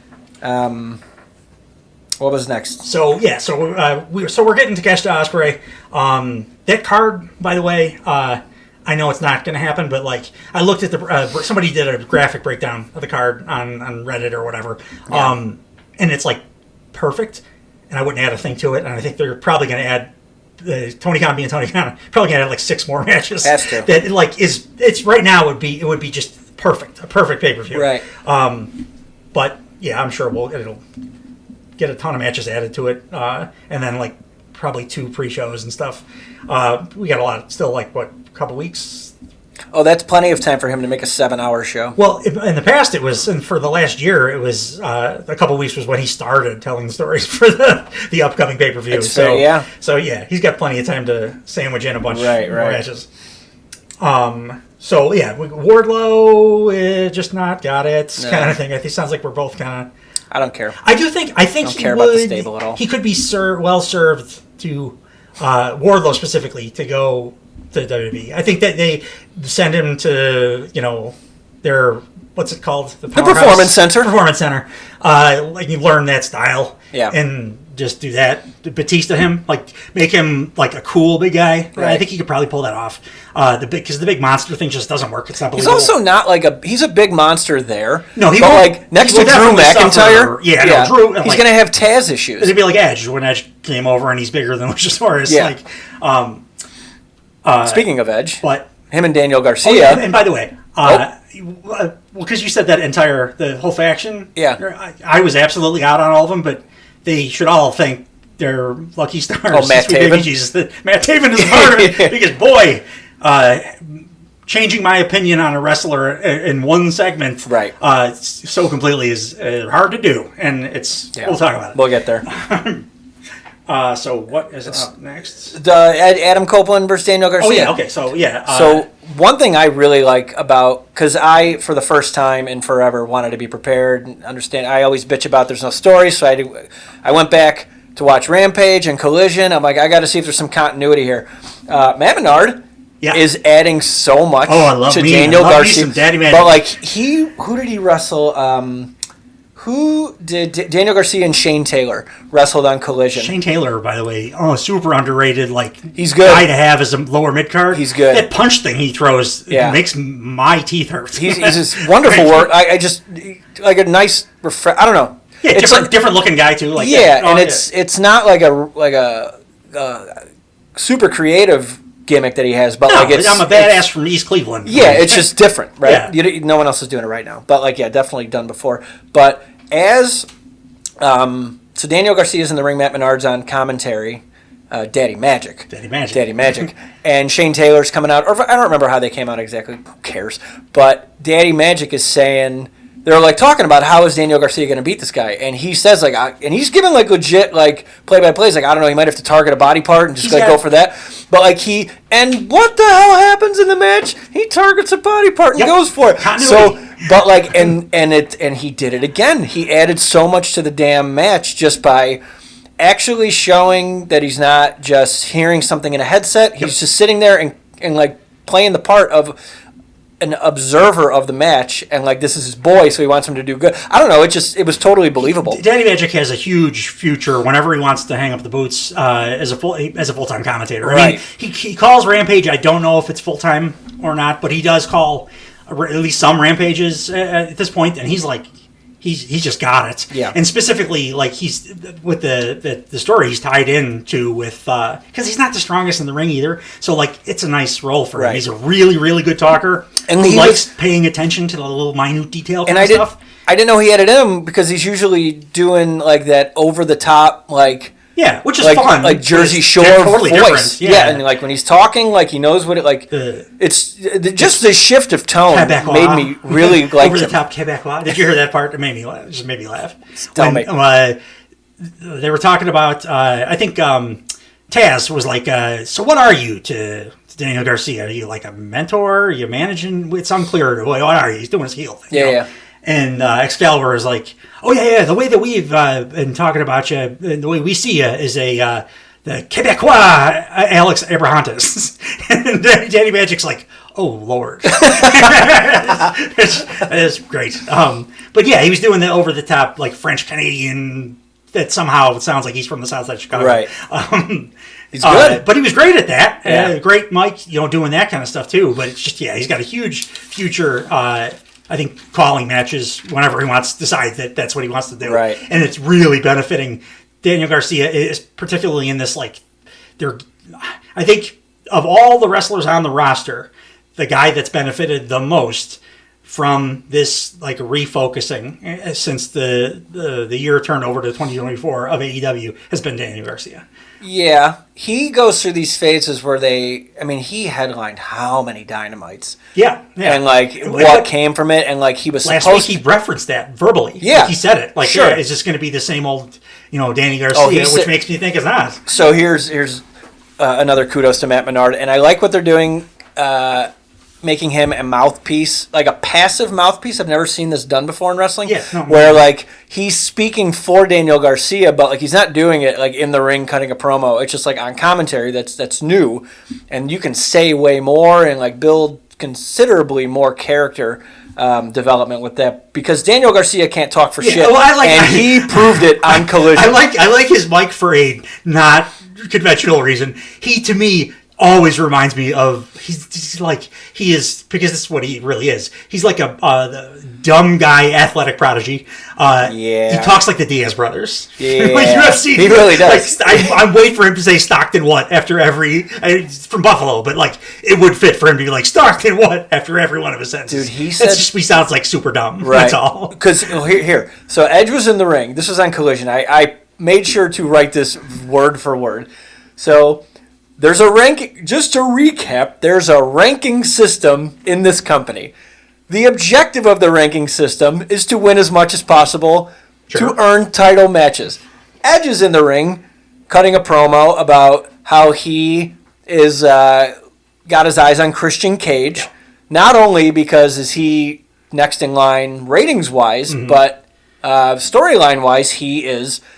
tied to the hip with this guy for the last 30 years. The other titles are essentially spoken for already. The man, and this is a natural. No one's surprised that these two are going to wrestle, right? Yeah. So then Daniel Garcia comes out and he gets in Edge's face, and he says, on Collision, verbatim, "It sounds to me like you think you deserve a shot at the title because you've been getting a lot of wins." Yeah, thank God for No fucking shit. No shit. I even wrote ha ha ha ha ha in all capital letters. Don't let him talk anymore. Stockton what? I couldn't believe it. He makes me like, I think he's a positive on the mic just because it's like, I can't not think of the Diaz brothers thing and it makes me laugh. But yeah, giving him the Daddy Magic mouthpiece was a great move. Make it a Mike Tyson Don King situation. Because when Mike Tyson talked too, he said some shit he probably shouldn't say. Like, let Matt Menard craft this guy completely upwards and inside out. All that aside, match was amazing. Yeah. I can't believe how much Edge was willing to give. It was so. I didn't know it was going to happen. I really didn't. Like, I'm like, oh, Edge is going over. Yeah. Or they're probably going to do like a schmaz finish, which they ended up doing. But like, there was a part where you're like, I don't know, maybe 100%. I assumed going in because Adam Copeland's the big signing guy, and that's how he's been presented. And I actually, because they never do this, I like the finish. Yeah. Which I never say about this kind of finish. Yeah. But I assumed like, okay, Garcia will get a good showing, get a rub, an actual non-Jericho-esque rub from like a big name superstar, but Edge is gonna win. But 10 minutes into the match, I'm like, Daniel Garcia looks like feels like he's gonna win this thing. It looked good. Edge did a nice job of actually like putting him over in the match. Yeah, and Edge, boy, I also didn't realize that he is like almost on the Christian level of like Edge and Christian, both of them are never going to be the like in-ring 5-star Dynamo moveset guys. Yeah. But what Christian is like probably the best on earth at is like knowing when to do what. Always, it's always at like the kill the heat at exactly the right time. Like go home at exactly the right time. Right. Do your whatever your bad guy spot. It's always perfect. And I never thought of Edge that way, but like this match was like Christian-esque in that. And I also think that Edge recognized that there was like a chance that he would be situational heel here. Well, he made that very fucking clear on Collision. Yeah. When like he wouldn't let they shook hands and like he wouldn't let the handshake go, and he's like... He did the dominant thing. Like just you're taking food off my family's plate. Dude, your family is well-fed. You're both multi-millionaires. I hate when wrestlers say that family, when TV, like, especially veteran, like, you probably millionaire wrestlers do the... When you have a wing on your... any food. No. Unless it's like, endangered quail egg, or like maybe the gold flake thing or something like. You're taking food off your table. You're taking saffron off my child's plate. Maybe Edge has got like a big gambling problem or something. But Edge might not have a lot of money because that haircut is abysmal, it doesn't. It looks like he does it at home. It looks like he himself in the mirror. He's a Floby. He's like, oh, he found it in his closet when he's moving, and he's like, I'll just cut my own hair. But props to him though, man. Like he did a great job. Was solid. I think probably my favorite, and I really like the Christian match, but I think I like this one more. Yeah, I think this is his best work. One thing Daniel Garcia needs to do, and I thought he was going to do it because he does the dance right where he puts his fists up and then he goes one leg at a time. He was going to do a surfboard.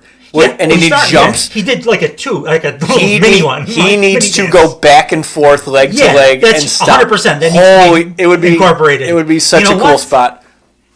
He benefited from Chris Jericho.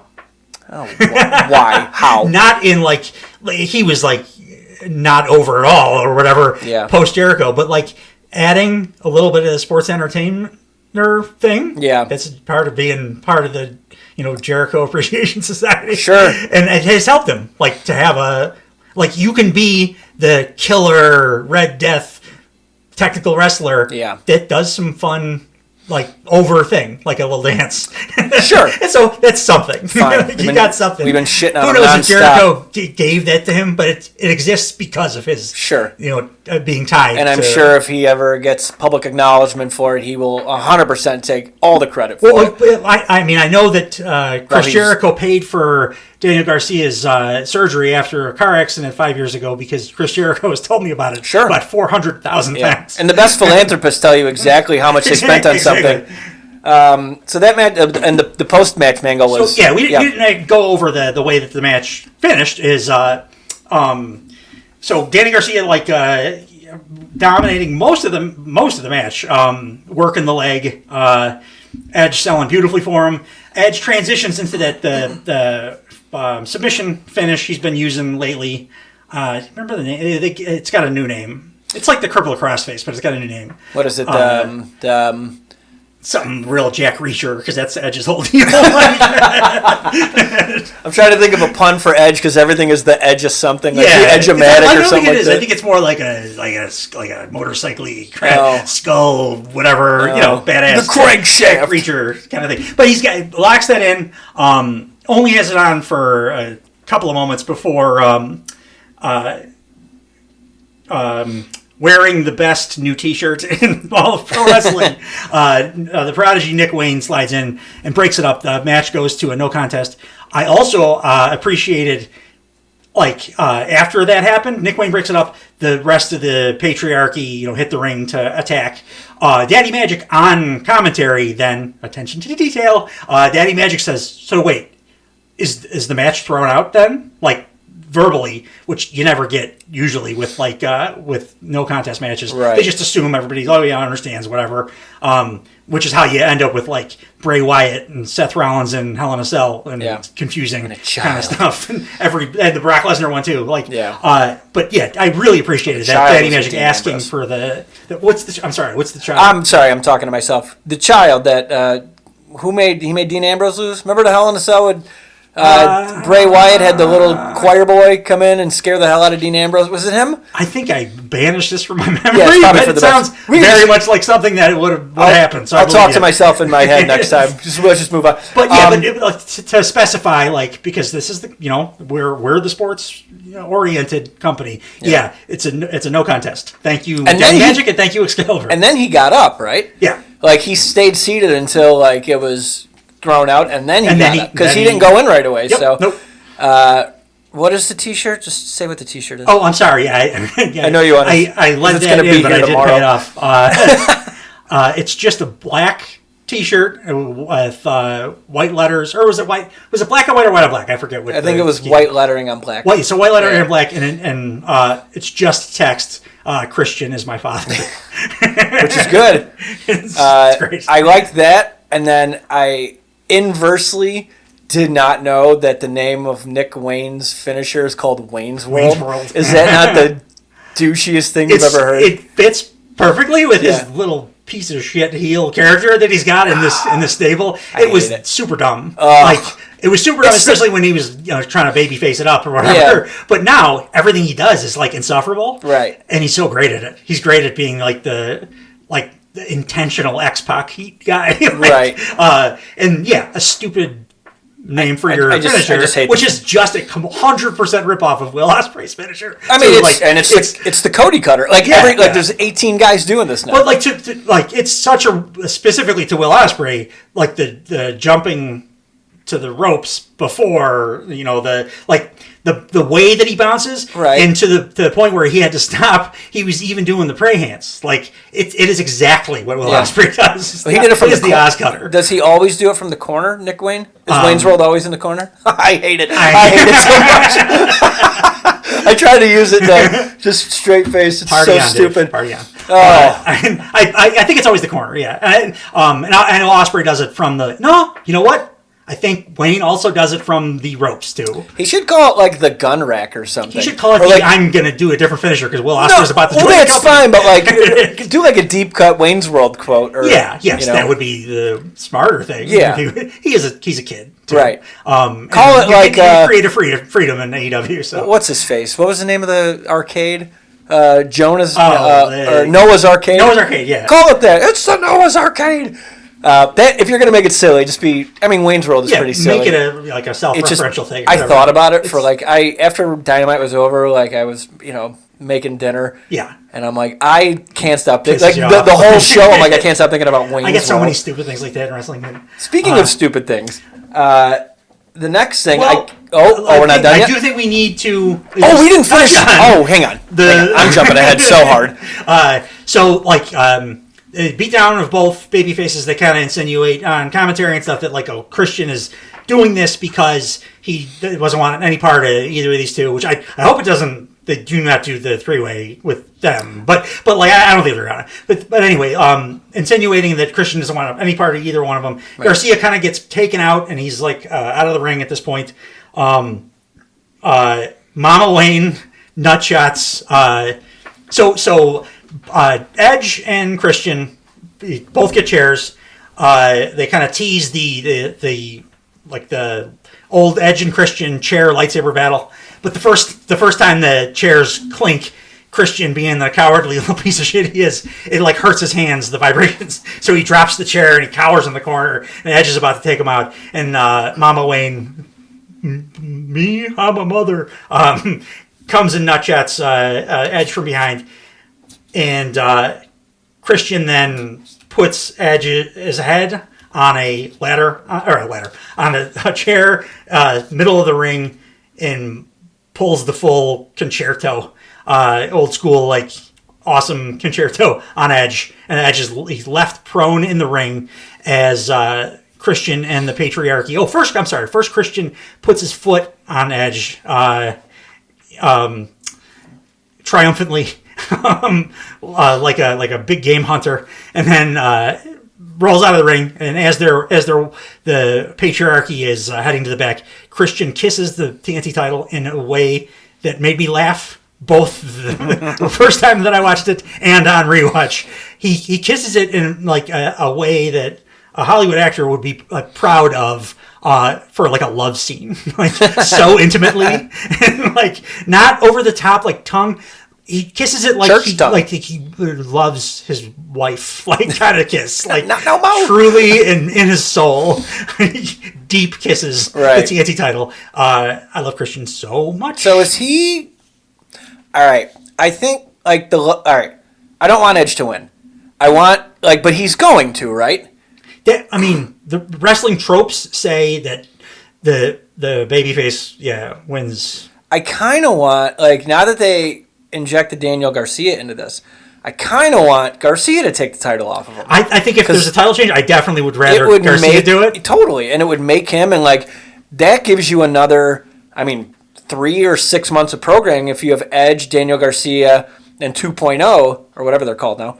Are they even called anything? They're just called... I'm not 100% certain they're a team. Oh. I think they are, they're listed on the website as a team, so technically... Yeah. Well, Angelo Parker's got, he's got a romance angle going with Ruby Soho. That's only on, Rampage. Yeah. So, I'm fine with those four feuding off with the patriarchy. I really like that stable name. Everything about it is great. It's good, but there's so much more gas in the tank there. I don't think anyone benefits from Edge winning. Yeah, no, I think the because two best then, options what are, do they do then? Yeah, exactly. I think the two best options are Garcia, the guy that takes the belt, right, and continue that story arc he's got going, the redemption of Daniel Garcia thing, right, or the way that you kind of get rid of one of the belts is just Christian holds that title for the rest of eternity. Yeah. that, I would mind that. Yeah. That's cool. Fair.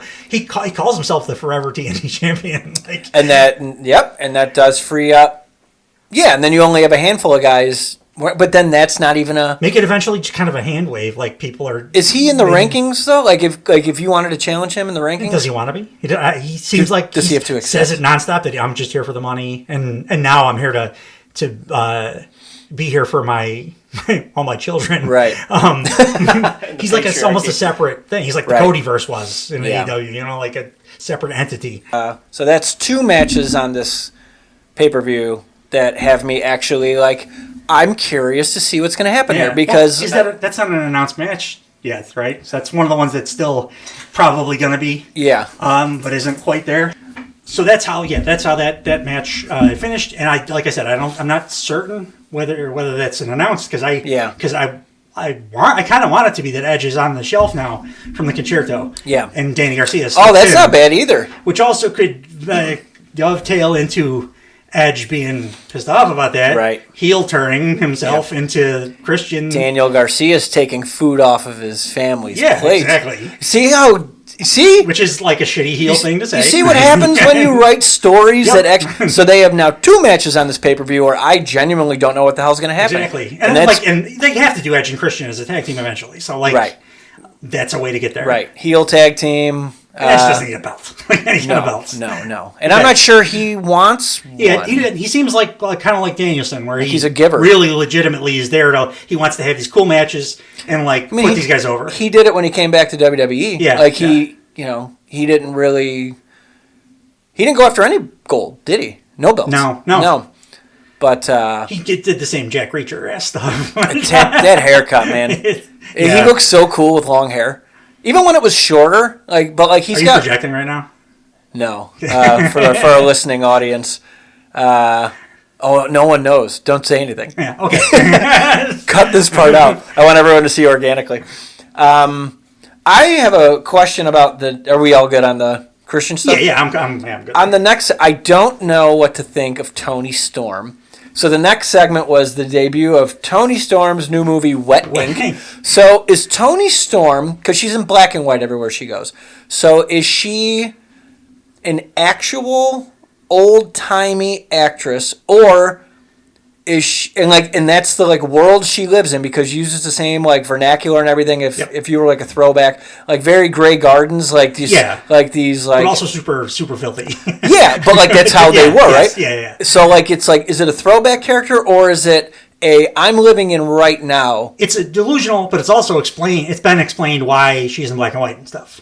As the champion, as a top level whatever. Right.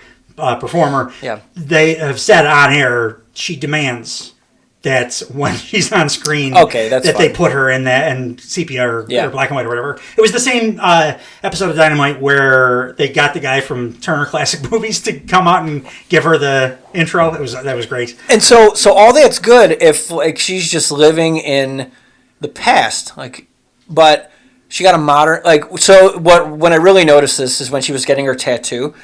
And I really thought this would be such a cool opportunity to shoot this it was shot whenever the hell she's supposed to be from, the 40s or whatever. Feels 40s. So the guy that was giving her a tattoo looked like he was on Ink Master this season. Yeah, just a tatted up dude with modern machines. Because it's in her head. Sure, but project it shoot it like it's old, and it would just look she's making a movie, make it look old. It was clearly not old technology. Her gray overlay, or when she's in black and white, looks more old school than this new movie did. Yeah, right. Yeah. So I'm being really nitpicky here. I guess the only reason I would push back on it is because I have not liked any of the Toni Storm, I haven't liked any of the physical stuff, the vignettes, the short films. Yeah. They all are whatever. Most of them were over commercial breaks and stuff. Sure. Whatever. But that's not. I don't like that part of the character very much. It feels kind of pushed or forced rather on her part. But what I love about the character is what she's been doing on the mic and on commentary. Yeah. And the reason I liked this segment, even though you're right, it did fall short when it comes to that part, the realistic portrayal of the 1940s kind of thing. Yeah. But the whole movie was not a silent film. It was Toni Storm cutting a great promo over the top of that nonsense. And then my favorite line being that Deanna Purrazzo came up basically as my young girl, but suckled at the teat of my talent and then bit the tit that fed. She's running out of dirty shit to say. Well, she could say... Toni Storm says tit on Dynamite. I'm a happy man. Yeah.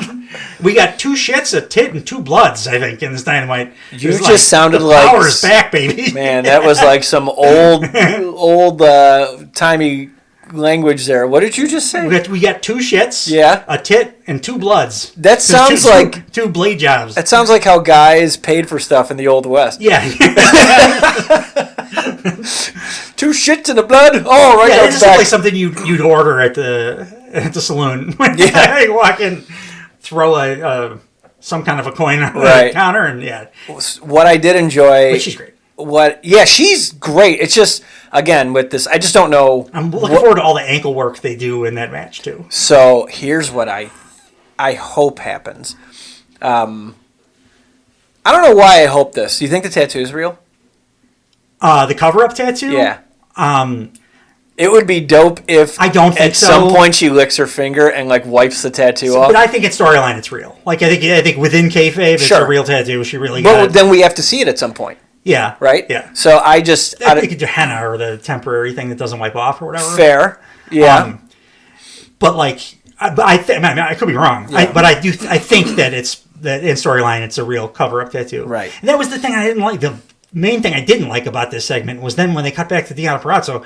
It should be like kind of a devastating thing that the friend that you're this close with, like in your life, that you guys got matching tattoos at some point, now is covering it up and like. I mean, here's the other thing. She was like, I'm gonna kick her ass, and then that was it. She looked pissed. Like it was. They only gave her 2 seconds. But it was. But if I'm really mad, I don't know. Some people don't.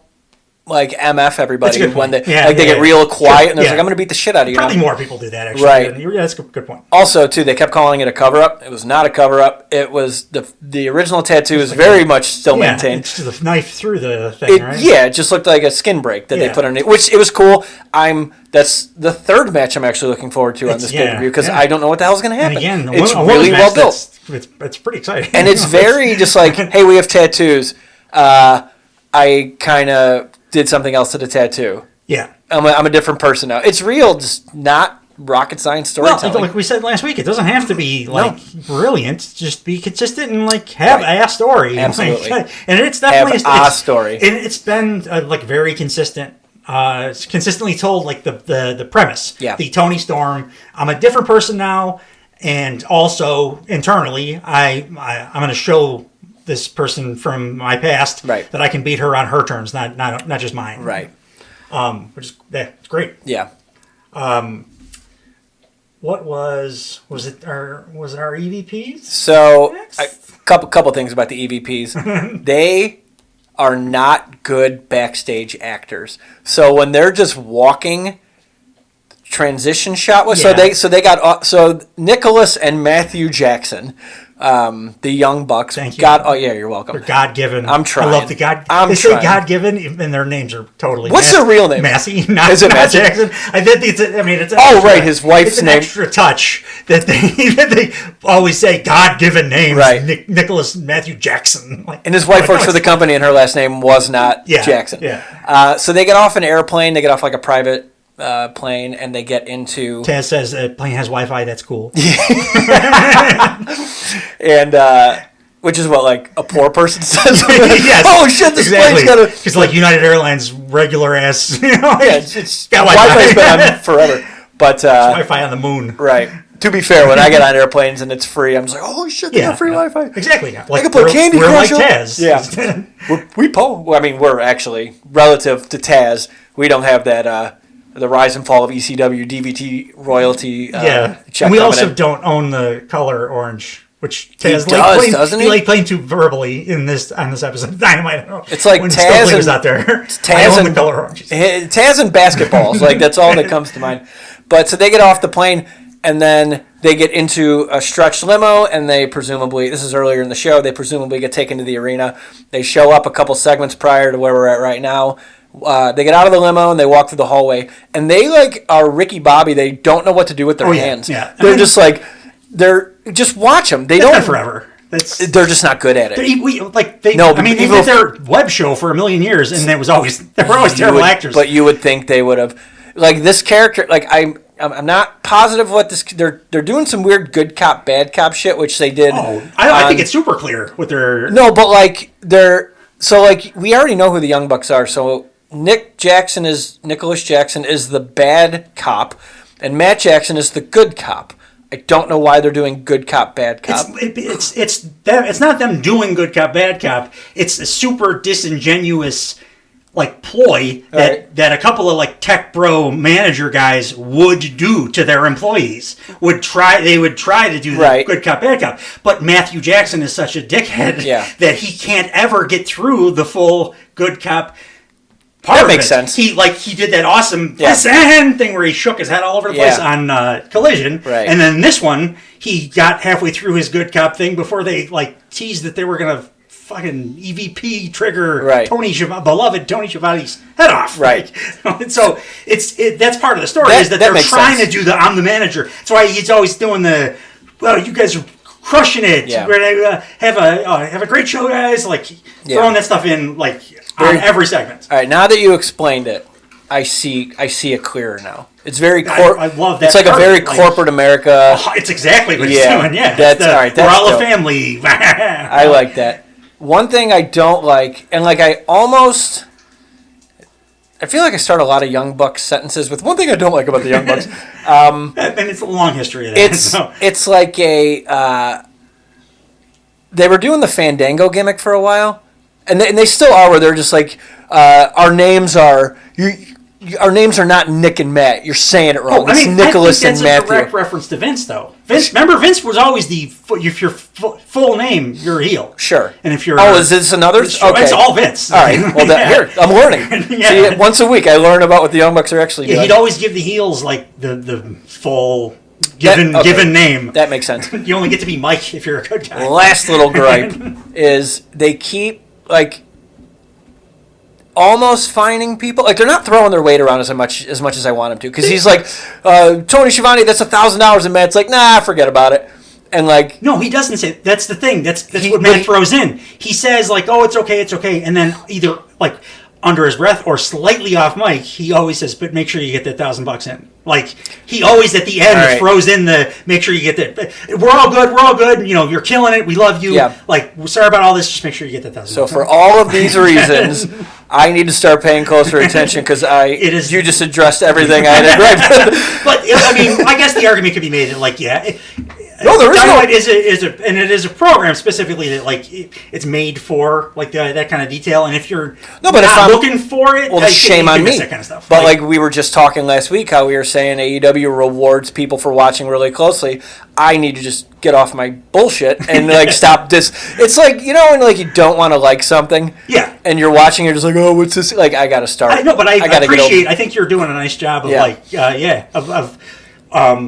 out of your comfort zone when it comes to like some of this AEW stuff. Yeah, I want to like them, and I like the more and more. Did you? How about they like? So I don't even think we talked about the reason they came out was to have a match with Top Dante. Yeah, Top Flight. Dante and Darius Martin, who were awesome.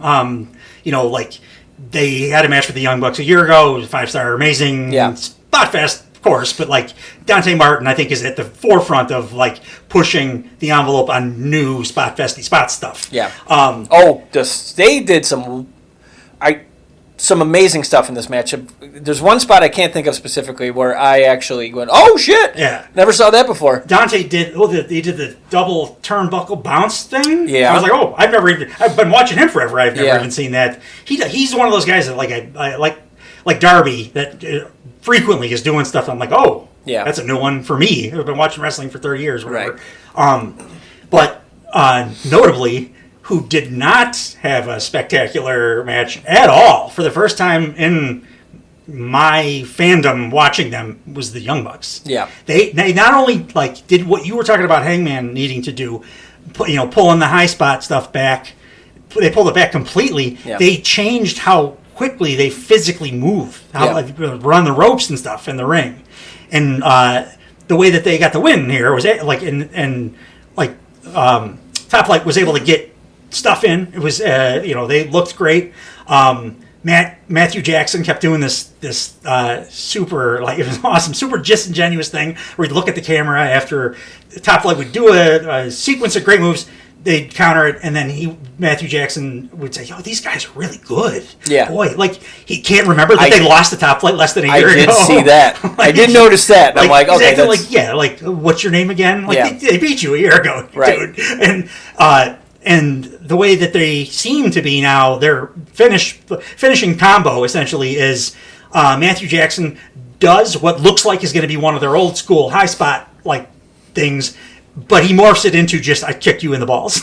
He's done it two shows in a row, and then they just EVP trigger, get the win. Right. And that is reinvention. Yeah, the best. That is changing your style to fit your character. I wanted to reference it when we were talking about it earlier, but I had a feeling you wanted to talk about it at this point. So I'm like, yeah, that's like at its best. There's like, what's the saying? There's a good and bad version of everything. Yeah. And boy, oh boy, is that like super blatantly clear in this situation. They're doing it. They're not just saying like, oh, you're gonna get to this version of me, and then they do the real actual everything. They change everything. Yeah, I can't believe I'm coming around on the goddamn Young Bucks in like 5 minutes of conversation here. But so there were. That was good. Match was good. Anything else about the match before I get into more shit I have questions about? No, I'm good. No, you want to. I like that the blood is like now oxidized and it's brown on their white suits. That's cool. And I can't wait for them to have their gear for the pay-per-view. I'm sure is going to be like spandex suit adjacent actual working gear. Or it's just that forever. Could be. I think that for the pay-per-view they'll probably do something. They usually do something special. I love that it's gimmick infringement because it's been my thing for 15 years, but I love that Nicholas Jackson wearing the white derby when the match starts until he keeps it on his head as long as he possibly can. So you and every Irish guy over 13. That's true. But I got to get me a white one now. Yeah. And got to beat somebody up. Got to bloody that thing up. Just go to the bar. The hat's still pristine. That's right. Please get the suit. They could, and I was thinking that they had to change, but they don't really have to because they're not working any kind of fast or spot heavy style at all. No, they could just plod around in those things as long as they want. Yeah. It really highlights why I loved Matthew Jackson of the two of them. Yeah. Most of the time, Young Bucks fans are love them both, but Nick Jackson was always the guy because he was the more physically talented. Yeah. They're both great, but he was do Jeff Hardy.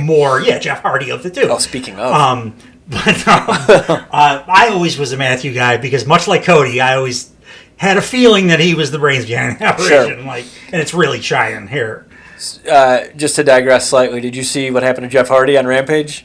I think no. So, spoiler I watched alert. Rampage, but no. While I was doing something. I'm sorry, it's this coming week, so it's so it's taped. Sammy Guevara did a shooting star, and his knee landed on Jeff Hardy's face. Oh, Jesus. And he broke his nose. And he was it's savage as hell. Couldn't happen to a better guy. Yeah, come on, dude. Also too, at what point is Sammy Guevara going to get reprimanded for being wildly dangerous? He can be. Usually, it's himself he's putting in at risk more than other people. But Jeff Hardy's been breaking people's ribs for the last decade. Yeah. With that swanton that he has not really been able to pull off. No, he lands flat back after jumping. So a little just desserts. Yeah, I suppose, but I don't know, nobody get hurt. But no. Nah, I've had enough Hardys in my life. Sure. So absolutely, that venom is coming out. I think they. So back to this match. One thing which I thought was adorable. Speaking of action Andretti, he came out with Top Flight. Why is his gimmick that he just drinks a bottle of water real fast? Yeah, because he's not a very creative dude. No, and because we've talked about you have a lot of control over your own creative. Yeah. Is a blessing for the people that are creative, and can be a curse for the Daniel Garcias of the world who are maybe not so great on the mic, right? Or guys that just can't come up with a gimmick at all, like Action Andretti. But he should be a megastar. Jericho put him over, and he did. Yeah. He's got kick pads and he can do shooting star presses. And Jericho, that's his finisher too. It's the running shooting star press. Yeah. Ugh, it's the worst. Match was I marked the match was super fun. Yeah, it was good. It went the way it was supposed to, and then the questions came in. So then hopefully I'll have answers for all. Yeah, no, I hope this is going to be a weekly change my mind, Sully. So then they do a promo where they say they are one, it was funny, they're undefeated in 2024. They've had 2 matches. Yes. Which it's great. It's real heel stuff. Yeah. And the last match they had was he was either on Rampage or Collision. A couple of the most jobbers that have ever jobbed. And it was and then they specified we're going to have competitive matches sure, like this one. Which to their credit, I love that. They were making that part of their we can do whatever the fuck we want characters. We're going to just pad our own record by fighting jobbers, which I loved. Which turned me off a little when they're like, oh, we're fighting Top Flight. I'm like, no, that's a real team. I don't want you to lump them in with all this. One ranked team. Yeah. Because for that purpose. Yeah. To make it like in character for them to like talking to each other, say we got to make this seem legit. Real. We got to be one ranked team. We'll just cheat. All right, which they did. That tracks. Because they could just do because we've been talking for every episode now about how you could just go to Ring of Honor and hunt for boars. But they don't want to work that much because they're the EVPs. Right. They want to ride on their Wi-Fi jet. Yeah. Maybe. And then they said we're the number. And then a big graphic came on the screen that says we're the number 1 ranked tag team with 2 wins. A graphic that was that was very much like self-made. Young Bucks like font and stuff, by the way. So I don't know if that in character, if that was just them saying it and trying to speak it into existence, or because if it's an AEW thing, it's always consistently in that AEW like font. Right. They show the rankings or they show number 1 contender. Yeah. It was not in that. It was in the something I personally did notice. Did you personally notice this? Their new theme is just the Succession theme from HBO. You personally noticed that? I personally noticed, yeah. No one else did. No, shout out Nick. Shout out Nick. Who Nick did not notice it. Our official shout-outs now, both this and Nick. Yeah. I'm only shouting Nick out because when I noticed it, he said kudos to me and was like, Sully, that's, or Billy, that is... it's really observant of you, and it fits the characters perfectly. Didn't he Venmo you like $20 for how smart you are? Just because of how awesome and observant I am. That's amazing. Such a giver. It also too, it is 1,000% the Succession. Like I went to go listen to it after you and only you highlighted it. It's like with 2% Roman Reigns. Yeah, that's right. That was the other thing I was going to get at. Like it's also like a nod at the Roman Reigns theme song. But yeah, it is entitled. Part-time. That's one thing I didn't like. If they could tweak one thing, I want them to not like they still have their graffiti logo like in their presentation when they come out. Just the smiley face, right? But no, it says Young Bucks and graffiti like on the wall around the ring. They change it. It's just like be super sterile. I like having you can as just as a nod the smiley face with the X eyes. Just keep that. Fine. But I'm with you. Everything else should be like we're watching Lifestyles of the Rich and Famous or whatever. Like the super clean. Yeah, like super clean. Like all gaudy gold and white. Yeah, rich people. And that's being real fucking nitpicky. Yeah. But no, that's fine. Hey, if the company does that much detail, that's what they're asking their audience to do. So right. I think it's I agree. Which is why they've contracted us to do this entirely. But then they said. They're in line for tag team title contention. They're number 1. They're first in line to fight Sting and Darby Allin, who they brutalized, to use your word, last week. But they did send thoughts and prayers to them. Did they really? On Collision. Oh, okay. And that unbelievable promo. Yes. So we're praying for you. I thought this match... So, we'll get to the Darby Allin, what he actually said, but Darby Allin comes out and accepts. Darby comes out to save Tony Schiavone. Oh, that's right. So the Bucks. I'm jumping ahead. The Bucks go. Schiavone gets in the ring to interview him, and he's like, "Your deplorable acts on last week," and they jump in. The Bucks jump in and say, "You just can't help yourself, can you, Tony? We gotta, we got to sit here and listen to you badmouth us every week, and I think that's breach of contract. Disparaging your EVPs, your bosses on live television. Yeah. And then that Nicholas Jackson steps in and does his extra, bad copy thing and shoulder barges Schiavone to the ground, and then Matthew Jackson steps in and says, his new gimmick thing now. Oh, my brother's a bit of a hothead. I apologize for that. Let me help you up.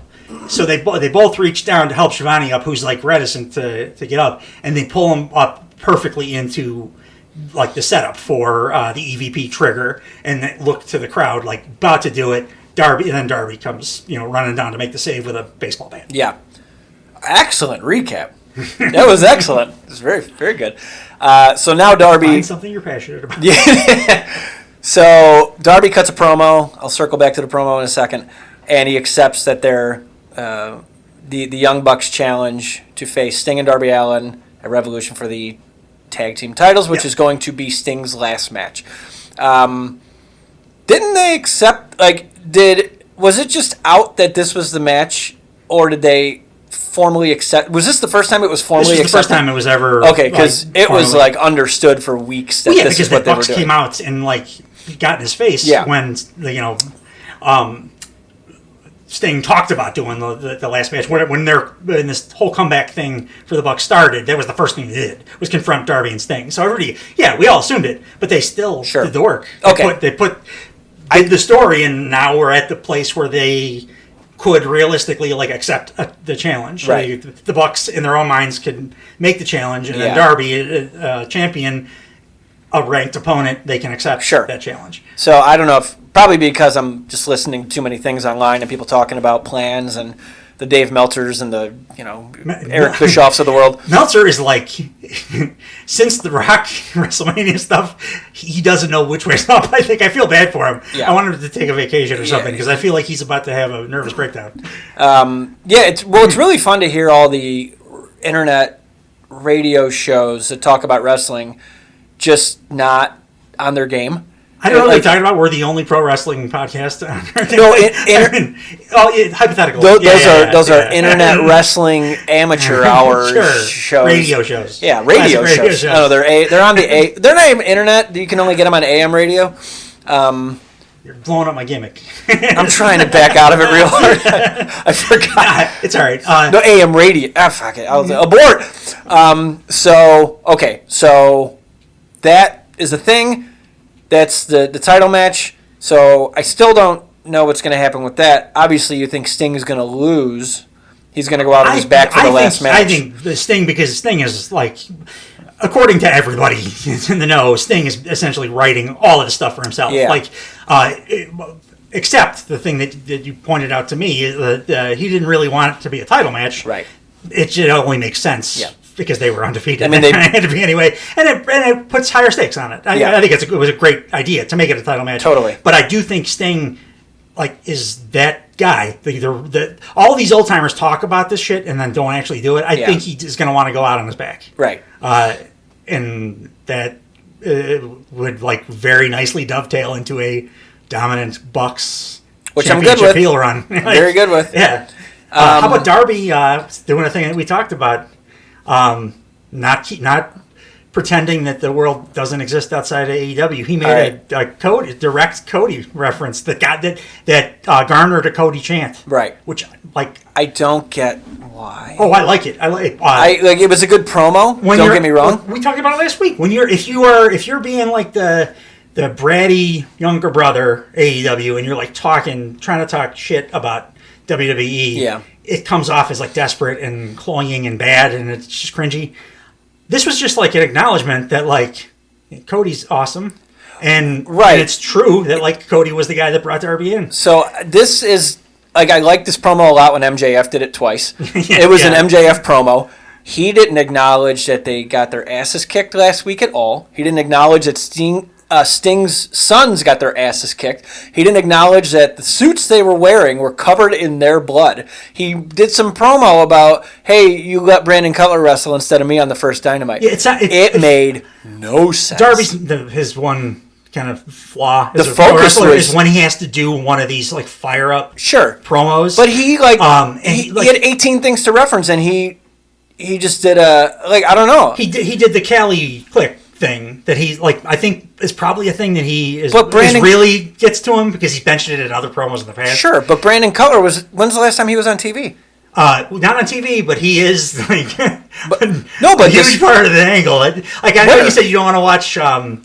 They're not doing their YouTube show anymore. Oh no! But what they are doing is Brandon Cutler has taken over a role as pseudo Nick Hausman. He is pretending to be a dirt sheet writer that is writing stuff in character. Put it on TV constantly. Why is it not on TV? It should absolutely be on TV. It was just the wrong promo. It was a good promo, but it. Yeah, but I'm with you. It was aimed at gripes that were the wrong gripes, the real gripes, but it was more like Darby Allin, the guy, cutting a promo on the real, Nick and Matt Massey or whatever. Sure. Than you tried to kill us last week. Which it should have been. Yeah. They're literally wearing suits with their blood on. I was waiting for him to get to a point, and then he just accepted the challenge. Yeah, he didn't say anything about Sting can't be here because you brutalized. So many low-hanging fruit topics to cover, which would force him into accepting the challenge. But instead, he went a completely different route, and it didn't make me excited like additionally excited for the match. I'm already excited because it's Sting's last match and it's going to be a goddamn banger. All the work the Bucks have been doing. Everyone in the match is just still Darby Allin in the ring. He's just not a very good promo. No, and Sting, they might turn into a scaffold match and Sting will fall from like 80 feet because why the fuck not? Something to fall from for sure because that's what he does now. Match is, yeah. That'd be fun. I bet they'll probably step it up in some way. Yeah, but yep. All in all, cool. I'm glad it's happening. That's legit gripe. I didn't like the promo either. I liked the Cody thing. It was nice that he mentioned it. Within that, I think it was neat. Right. And like it's WrestleMania almost, and Cody's main eventing WrestleMania. Yeah. And he is like a mentor to a lot of guys. Yeah. So I think it was cool within it. But like story wise, I would have much rather just been like, honestly, much rather no promo. Yeah. Don't like the invisible wall. I know that everybody gets used to that because WWE does it so much. Right. Why wouldn't Darby come out and just try to kill them? He's got a bat in his hands. Absolutely. AEW, a lot of the time, that's what they'll do. I would have preferred that to any promo at all. But yeah, the promo was a weak point for sure. Like, unless he's going to like do a thing like how Batista dragged Ric Flair out to challenge Triple H. Like, unless Darby Allin finds Brandon Cutler and like torments him, something like that. Would have been a way to acknowledge Brandon Cutler on air too, right? But like you've been writing all this bullshit about us, which is a cool character. But like I didn't. You're telling me about it for the first time. Yeah, I don't know about it. That's something that you have to be like on X, right? Or Twitter, whatever. I'm not in that particular social media platform. And I think I found it through Squared Circle, whatever. Right. But like again, it's homework. Yeah, and you shouldn't have to do homework. I like additional stuff like that when it's Easter eggy, but like that, if you're going to talk about Cutler on air, then that feels like it's essential. So like, make that evident too. I'm with you. Yeah. What's left? There's one. Is there one more? There's two more. There's three more. There's three more segments. But what, two of the three? The Bang Bang Scissor Gang. That was super short, but it also accomplished its goal of winning me over completely. They're all very charismatic people, right? And it was a nonsense, nothing promo, but it was funny, and they did their like back and forth, and I think it's going to be super short lived. They have their own merch now, so it's going to be, for some amount of time, but I think it's eventually going to lead to, a feud between the two trios for the belt that we've both talked about not caring about at all. Yeah.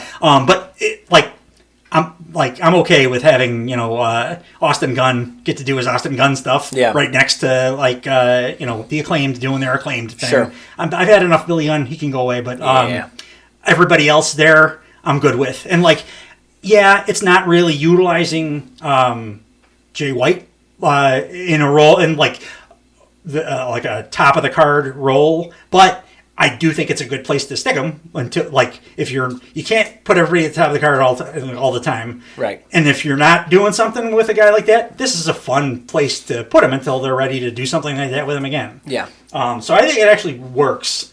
It's dumb. It could disappear. I would not even notice. Right. But while it was on TV, it made me smile. Yeah. I just wish they wrestled. I just wish they would have let them wrestle more. I wish the Acclaimed wrestle tag matches because I like watching the Acclaimed wrestle tag matches. Yeah. I'm not interested in Billy Gunn, House of Fire spots. No. I don't care about that at all. No. Especially since he's Andre the Giant size compared to most of the roster. You're not an underdog, dude. You're 6'6", 280 of the most steroided up muscle I've ever seen in my life. Debo test, basic stuff. I'd rather ultimately, I'd rather Jay White be, doing his Jay White top of the card thing, and the Acclaimed actually wrestling tag matches because it was awesome. Yeah. And I'll let it play out. I think that we'll get there. I hope that we'll get there. Unfortunately, Billy Gunn's got to be pulled out of this situation for half of that to happen. So, they got Juice is still on the shelf, so he'll probably come back and. Man, how much more charismatic too? You add Juice to the equation. I was about to break into some Steiner math. It's 77% more. But put Juice on top of that. Dude is awesome. It's gonna be a lot. That's the thing, though. It is a lot. It's supposed to be. I think that's the point.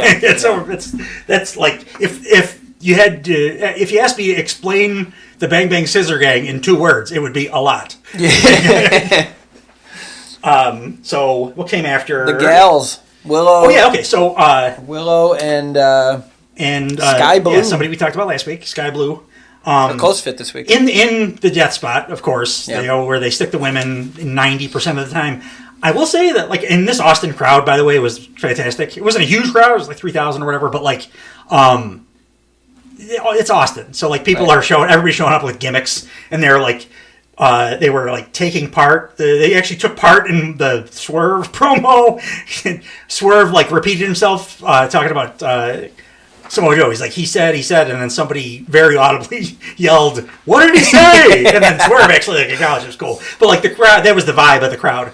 And they actually gave something to the ladies, even though they were in the worst spot on the card. Yeah. They could. Willow is like gonna be over. She just has it. She's got.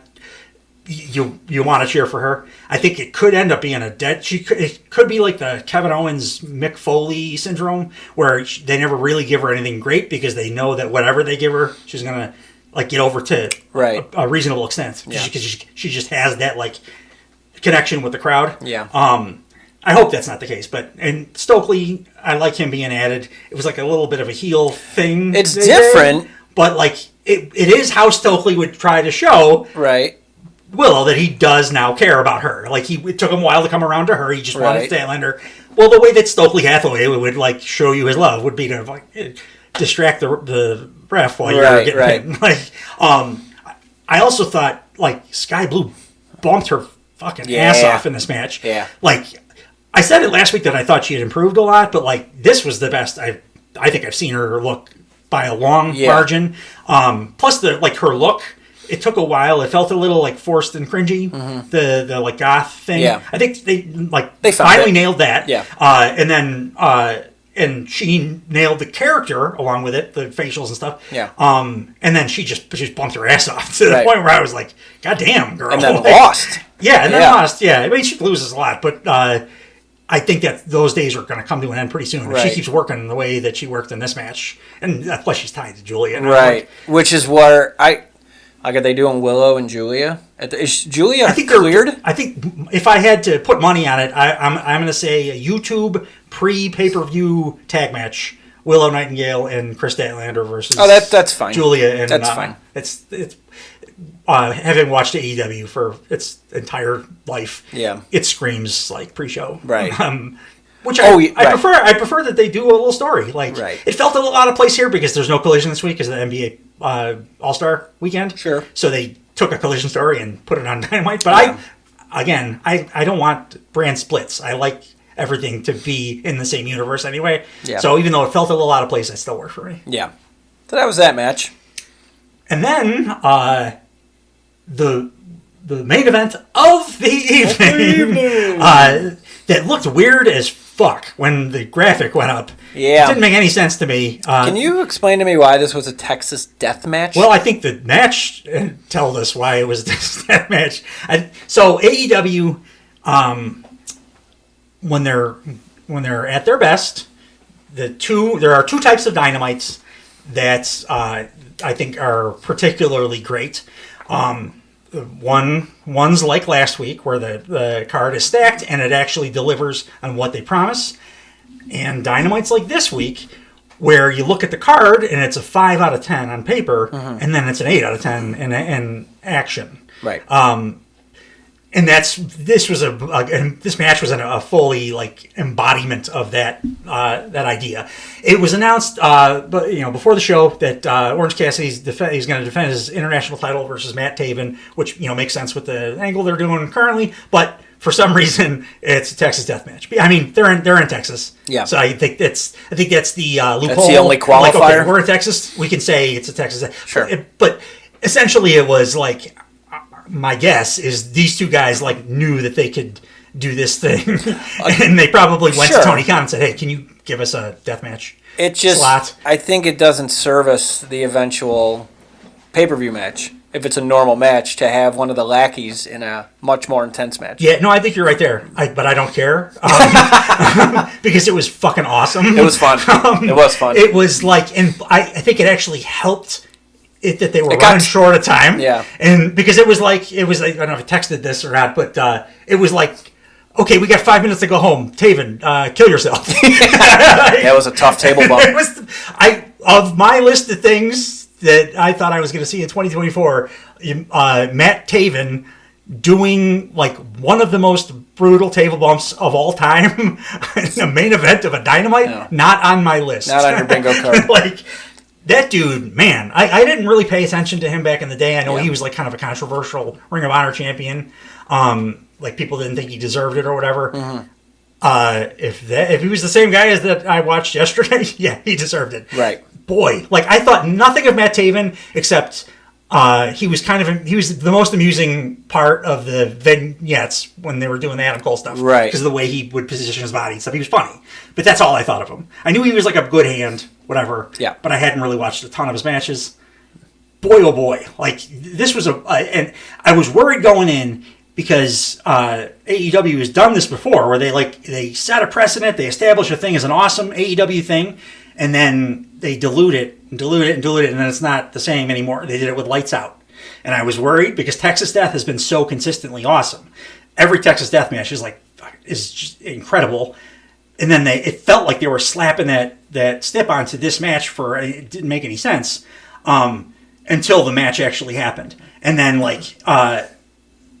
it was obvious to me that like these dudes just wanted to show that they could do this thing. Orange Cassidy at one point doesn't play a job that's like Eddie Guerrero, like, and I think he went a little deep.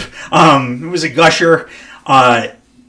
Taven had a spot. It was actually during the commercial break. I watched during the commercial break, picture in picture. I think maybe for the first time ever, because they were working their asses off even then. Right. And Taven did a thing that, like, again, referenced last week. When Swerve did the table, didn't do what he wanted to, and then it got a little awkward for like 20 seconds. Yeah. Like, no big deal. But Taven did exactly the right thing. They were up on the stage. They powerbombed through a table kind of spot. The table kind of bowed but didn't break. Right. Taven immediately pulled it over and stood it up like a parallel kind of, against the side of the stage, and then just suplexed Orange Cassidy through it immediately. Right. Like, it was a great on the spot, thinking on your feet kind of thing. Yeah. And then come back from commercial, they're like Orange is bleeding all over the place. Taven sets up a table outside of the ring, he takes a regular table, sets it up so it's like leaning on the announce table, but he has it with the legs like extended, so the legs of the table are on sitting on top of the announce table, and then the other side of the table's on the floor. And eventually does a spot where he goes to try to do a tope, and Orange Cassidy gets out of the way, goes just straight head first, head, neck, through the table before anything else. Yeah. It was like the gnarliest, most badass table bump I can remember seeing. And it was a heel. Usually that's a face, like a peril spot. Yep. And it was a bad guy that did it. It was we want to show you mother effers what we can do. Sure. And Matt Taven hasn't really had a ton, so let's give him an opportunity. It didn't make him as much as anything has made him in that company so far. Yeah. He is now I think he is above Roderick Strong as in my mind, credibility. I love Roderick Strong, but damn, he's actually doing something. That was something I haven't seen before. It was cool. I also I enjoyed the tax being in a heart-shaped box addressed to Orange Cassidy from Chuck E. T. Right. It felt very indie, but it made me giggle. And then what I think is a little underrated, that the face bump that Taven took on the tax. You don't see a lot of face pumps on tax. He bumped quite a few times on those tax too. Tax can go in your dick. Yeah. or your face. Sure. But he missed the frog splash onto the tax, which is you just don't see that. Right. And then his reaction afterwards is facials and stuff were awesome. He did the big wide-eyed, oh my God, I can't believe this is happening to me, kind of thing. And it was dope. Matt Taven, I don't know what star-making performance, but changed a lot of opinions about what he is.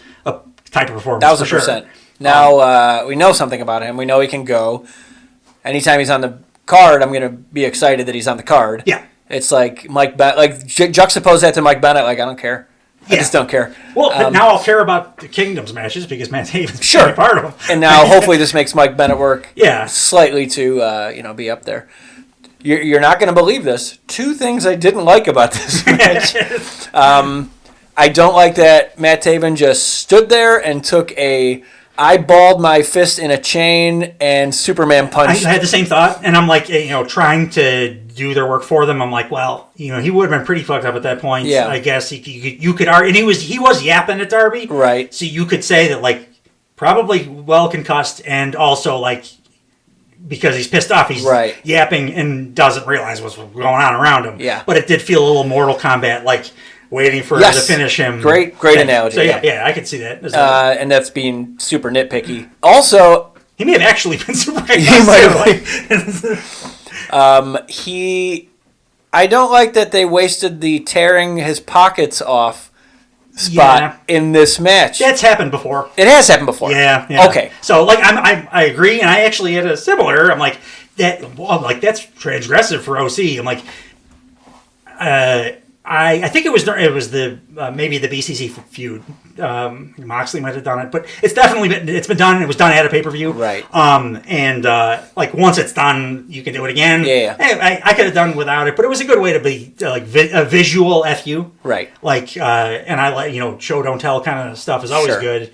So if you're going to say F you to Orange Cassidy, that's a good way to do it. Right. I loved the spot early in the match where Taven Irish whips out on the outside, Irish whips Orange Cassidy towards the barricade, and Cassidy, I've just never seen anybody do it quite like this. He hurdles instead of jumping up on him and then back off, he does like a classic like hurdle. Yeah. And just very smoothly jumps over and then turns around and does the hands in the pocket spot. He's good at shit like that. Yeah. He was smooth as hell. He's always doing little things like that. He's a lot of fun. He's such a damn good worker. And it's still super fun that there are always like 10 kids in the audience dressed like Orange Cassidy. Like, it's a cheap Halloween costume. Absolutely. And and it pops me every time I see it. I'm like, it's a cool visual. Not just like neckbeardy, wrestling fans. No. You get to see a cute little kid doing like a gimmick that I like. Yeah. Like probably got cool parrots. Hopefully they are not the neckbeardy people that you are referencing. I think they'd go with an edgier character if it was. Oh, you think they dress like Edge? And not edgy in a good way like that. No. Like edgier, like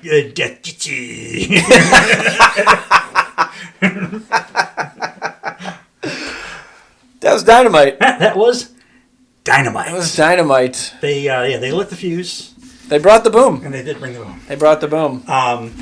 We still got to talk about Monday Night Raw. So, I mentioned to you earlier today, I have more notes about Fozzy covering the weekend. But a couple of things I did want to touch on. And it's out of order because Raw is just I watch it and there's stuff I liked on it, but like it's a 3-hour giant meandering mess. It's impossible for me to keep in chronological order in my head. But there's stuff in it that I like was cool that I liked. I liked the Raw has now started doing they do it every year, but it's cool every year.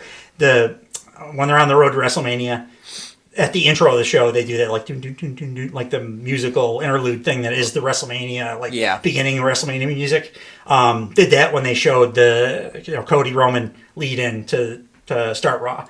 That always kind of like gets me fired up for Raw. That usually then disappoints me, but gets me fired up when I see that. It's a nice, cool thing. Little production touches. Also, there was a pretty big production change on this Raw. Someone's not there anymore. Very Kevin Dunnified. Yeah. They took the red lights that they had the crowd lit up always with red lights on Raw, blue lights on SmackDown. They're gone, thank God. I've heard that people live, like a bunch of people complaining that like for the whole run of the time that they've been doing that, a lot of fans will show up and then just have a blue or red light in their eyes the entire show and not really get to enjoy it. So it's good on that level, but it also aesthetically to me, the darkened, like grittier background, plus they got rid of all the red LED around the entire arena that they would always have with Kevin Kelly, because Kevin Kelly loves busy bullshit and a million cuts. The cuts thing they've improved upon almost immediately. Right. And then this week it was a big aesthetic change. Not like it's not like a new set or something, but it was a lot darker, and I think the logo might side be to side. It's like The logo, I think, is straight red and black now. Yeah, they cut out all the stuff around the logo. It was the same logo, but it was the same logo with a bunch of bullshit around. Sure. And now that bullshit's gone. It's super clean now. It looks much better to me. Especially added with the actual in television production improvements they've made. Right. Simplifying this too makes it just feel more like a real fight. Yeah. Like it's got not cutting on every punch. I just felt more NXT, which is more. To me, that's just a huge positive. It's the most authentic of everything they have. Yeah, for has. I mean, I don't know about right now. All I know about NXT right now is the Wolf Dogs, and they're wonderful. I don't think Braun Breaker is challenging Gunther. Doesn't look that way. Per my request to the wrestling gods. It could be. So it started off with Imperium. With Hello General. I just want to do a German accent. The New Day and Jay Uso, who I have a nickname for that I'm not going to say on the air. He's a real dumb guy, Jay Uso, as a character and as a human being. But it's likably dumb. Yeah. So I'm fine with it. It's they actually had a pretty good match. The only it's a WWE match, but pretty good match. The drawback being that for whatever reason, this is the one production problem WWE continues to have. They have no idea when to go to commercial break without absolutely killing any momentum any match has. Right. Every time during that pretty good match that I was like, it was time for a commercial. Yeah. Like AEW, it's obvious when they're going to commercial break because there's always like a spot to the outside. It's like 4 different things. Sure. But I'd rather that than like when I start to feel a little something for the match is when they cut the commercial. And I'm like, that fizzled out. And that happened twice in the same match. It's a long, really good match. 2 match. commercial breaks. It was long. Both bad timed commercial breaks. But what came out of it is Jey Uso's challenging Gunther for the IC title next week. I explain that. Initially thought, I'm hoping here. And I'm like, with Triple H in charge, maybe they're going to do this, and I like it. It feels like they're doing a story with outside of this. They're doing a story with Sami Zayn. They're telling a story. They're definitely doing that with the cool interview that was in the stands. That was very neat until they had to WWE it up and do the stupid Nakamura on the Titantron ridiculousness. But the Sami Zayn part of it, very cool. He is on kind of a losing streak, and he doesn't know where he fits in this WrestleMania because he doesn't feel like he can be part of the championship story. And I think what they're going to do is in the match next week, Jey Uso is going to lose, get brutalized, and Sami Zayn is going to save his friend. They've established very close bond between those two, which it's not rankings in WWE. All you need to do is sneeze in somebody's direction and you get a title shot. I think that's how you set up the potential Gunther Sami Zayn Intercontinental WrestleMania match. I'm good with that. I think that's dope. I was worried that Sammy wasn't really going to have much to do, but now they're working that worry that I had in real life into his story. Yeah. And this is it's grasping at straws a little bit on my part, but it would make sense in WWE logic for Sammy to save his friend is probably going to get his ass whipped by the scariest dude on the roster. So we have to bring so much in here.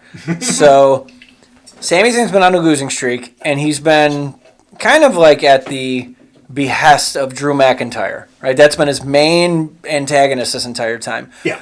So I do think this is a pivot, by the way, because it has to be. It was going to be Sammy and Drew, right? But Brock, did his stuff, so he had to go. So then Gunther didn't have. So and saying Gunther's that your makes best sense. in-ring worker in the whole company. You got to have a decent match for him. Can't be the Miz again, for Christ's sake. No.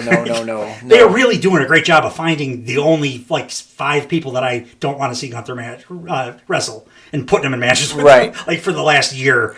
But Sami Zayn is Sheamus nice forever. So what? That match was amazing. So what I do? All of them were. They killed each other. So what I'm kind of jumping ahead here, but what it seems like it's going to be for WrestleMania after all the pivoting, and it is confirmed pivoting. Yeah. Conrad Thompson was on the Conan and Disco not wrestling podcast because we have the only one.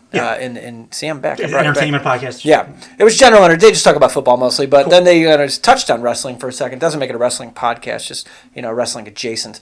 And Conrad, who is tight with Cody, he says he talks to Cody and he can't say certain things on the air, was passionately talking about how this is in fact a huge pivot. Yeah, and what they're probably going to do, based on everything I read, is they're probably going to do a tag match on night one with Seth and Cody against Rock and Roman, and then Roman and Cody on night 2. Yeah, right? No, I like it. So I don't know if Seth is going to wrestle on night 2. If I had my money on it, it's Drew. Drew wins which gives.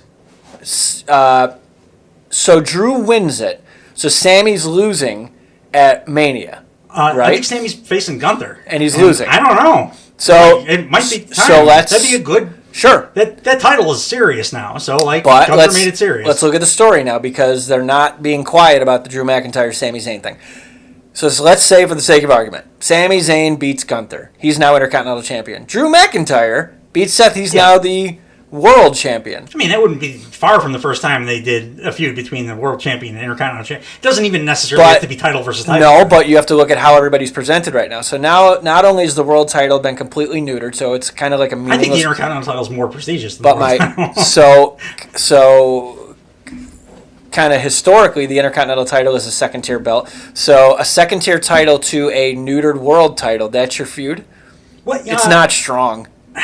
It's strong because it's Sami Zayn and Drew McIntyre. Sure. I mean, that you could whatever those two. I'm there for you. Yeah. I want that. Well, I want the match. I just don't want the titles. I don't want Sami beating Gunther for the Intercontinental title. I do think they worked me a little bit with the Roman shitting on that belt as hard as he did. Yeah. Because it did give Seth a pretty good motivation for what he's doing now. Right. So maybe that was actually I'll give him the benefit of the doubt. Sure. Timing might not match up, but it worked out in their favor. Yeah. So I'm okay with that. But that world title is garbage, but Drew wants it canonically. He wants it. So he's also something to him. Yeah. And then the Intercontinental title to me is a huge deal. I think to everybody because Gunther's made it into it's been second biggest thing in the company. So now, a couple things. Drew's not. Did you see they just extended Drew's? Gunther could just go over Sammy. It's okay. Sammy doesn't have to win. So Drew's contract was just extended because of injuries, which has to piss him off because they do that in AEW. But he's already everybody does it. No. But he's already been talking about how he. By the way, I already hasn't do not resigned. give a shit about Andrade. They do that little vignette. I'm like, we'll you're get the there. Same Collision, Andrade. We'll get there. So, sorry. No, you're fine. So Drew hasn't resigned. He's not been quiet about it, and now they extended his contract, which historically has pissed off performers. It would piss me off. Right, and they already have him advertised for post-WrestleMania stuff, so they assume that it's going to happen, but it's not. So I don't know if they're going to put the title on him, only for him to not re-sign, and then they're kind of backed into a corner, and what the hell do we do with this? I also don't love... So that would be 2 years in a row where Sami Zayn... he's doing the best work of his career. And he's a guy that I think is awesome wherever. He would be awesome in AEW. Assuming he does... assuming he does the same character. I've seen him do a different character that's more AEW adjacent that was awesome. Yeah. Drew Galloway on the Indies. I watched that shit. He was great. The reason he got re-signed is because that was great. He is just awesome, I think, anywhere. But if I'm going to be consistent about I don't want that promotion adding... No, unless it's a real outlier situation. But then what does he do when he gets there? I'd rather he just stay in WWE. Sure, because he's you have a multiple time killing it there now. Is he multiple time world champion or just once? I think just one. But okay, so he's a multiple time champion. But he's he's doing a better. His character is better than anybody in the whole company, and he's doing a better job on the mic right now than just about anybody else. So what I'm getting at is he's going to go in with all of this cachet into AEW, and what are they going to do with him? He's not going to feud for the world title, which he immediately should be inserted to. Which is why I'm saying I don't want him to go. No, we don't want him to go. No. But he's not going. He's not going. TNA. No, he's not going anywhere. Not going back to Japan. They're not going anywhere. So I think he'll probably not with that Netflix deal coming through. Yeah. But so if Sami does win, this will be the second year in a row Sami Zayn has dethroned a very long title reign, and the last time he took the titles off of the Usos with Kevin Owens, it was a shit run. Yeah. Right. So every run after a very long run is typically not great. Sure. I'm we don't want to do this 2 years in a row. I want babyface title reigns to be. I don't care that the Kevin Owens, Sami Zayn title run was garbage. Yeah. Because we got this Kevin Owens, Sami Zayn title win. Right. And that was dope. Sure. And that's all that matters for the babyfaces to win. That was, you can lose it the next night, as far as I'm concerned. I don't think it would have the same mustard that the tag title win would if Sammy beat Gunther. I just think it feels very forced. No. I don't think he's like, why him? I mean, I think you give Sammy a mic and he could convince me of anything. No, I'm not saying and that. And also, I think anybody beating Gunther is would feel impactful, at this point. Because nobody is done. I think they have enough time. Let Chad Gable do it. The whole internet wants Chad Gable. I love Chad Gable. Yeah. But they abandoned that story. Evidence tells me that as much as it's now it's a crapshoot. They're never going to let a 5'7" guy take down Gunther. It's a crapshoot right now. We don't know. We absolutely don't know. Yeah. So we'll see. I think it's going to be got the only win and it's a count out or whatever. Right. But they just put some time. Is Chad Gable on TV? No. No, the whole faction's not on TV. They're going to go from not, except for the goddamn Maxine. Can't wrestle. So they're going to go from not been on TV for months to you're going to take the title off of our best wrestler who's set a new record and brought prestige back to this belt. I'm with you. I don't think they should take it off of him at all. I wanted Braun Breaker to do it. And if Sami Zayn wants to lose at Mania, I'm good with that too. We don't need feel-good stories forever. No. Sami should have won at the Elimination Chamber. He should have beat Roman. Yeah, 100%. And then dropped it back. Yeah, he could have dropped it the next night, and then which would have been fine. So, I don't know. There's a lot to do with all that storyline. I don't want Jey Uso anywhere near anything. Me neither. Of substance. He's amusing, but he's... So here's one thing. Do you ever try to... when he comes out and he does that, where he waves his hands up, and he gets the whole crowd doing it? Yeah. Have you ever tried doing that? It's impossible. I stood up to try to do it in time with it. Yeah. It's really hard. If you go up all the way down, it's really fast. That's impressive because then that means that he's better at doing that than any of his moves. Sure, he's better at doing it, but watch the people in the crowd who are completely half-assed. It's just not an athletic try though. Yeah. But Jey Uso's entire moveset is moves that I love that other people do, and he does them 40% worse. Right. So, there was a time when the Usos were awesome in the ring. Right. This is not that time. No, neither of them. No. I also don't know why they didn't make a bigger deal out of Jey Uso tagging with the New Day. That seems... Especially, that was one of the cooler things they did way back when. I don't know if you remember when they made each other. When Kofi was doing the Kofi Mania thing. Yeah. And did he beat Vince, the Usos? Well, Vince made him do the... his partners had to do the gauntlet. Yeah. And would beat all the other tag teams. Right. And up until that point, the Usos and New Day were blood rivals, hated each other, had wrestled a bunch of times. Yeah. Great, one of the very few great tag rivals in WWE history. It was very good.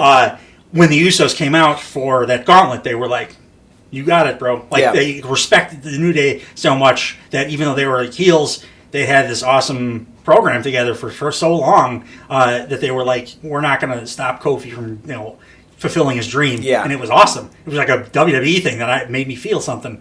That's few and far between. It was a very good part. They usually are when they happen, they're incredible. Yeah. But they're few and far between. But when they're good, they're good. Yeah, exactly. Like you said. Macho and Elizabeth reunited good. Awesome. That match was good too. Yeah, it was. He got it's probably his best match. Rick Rude and Macho, I think the only two the only three guys that ever got anything resembling a real pro wrestling match out of the Ultimate Warrior. Yeah. That was fun. But all you remember is the end of it, right? Yeah. What else from that match? Oh, I don't get why Jey Uso's getting an Intercontinental title match. They didn't. They did their usual hand waving thing. They came out and were like, you know what this means? This means whatever this is. They won, but one of the other guys on Gunther's team took the L. Yeah, exactly. And Jey Uso gets a title match. But then they got to do the hoo thing, and it's all everything in WWE is in service of getting to do your gimmick and catchphrase. Right. And so they got to do their New Day catchphrase. Hoo thing, and you, Jey Uso. And at first I had a heart attack because I thought they were going to say at WrestleMania. And I was like, no, please no. But no, thankfully it's next week, which means it's probably part of a story. Right. Okay, I'm good with that then. Yeah, me too. So that's that. We skipped over the Cody promo. There is, like I said, doing stuff out of order. There's a couple of small things that I was very amused by. Michael Cole saying that the Road Dogg looks like Burl Ives. Popped the hell out of me. It's maybe my favorite thing Michael Cole's ever said. I like that entire what's his name? The guy that thinks he's part of Judgment Day but isn't. R-Truth. Truth's his backstage thing that led to the Burl Ives comment, where he looking at DIY and he thought they were DX, which brought another thought to my head, because he thought that Johnny Gargano was HBK and Tommaso Ciampa was Triple H.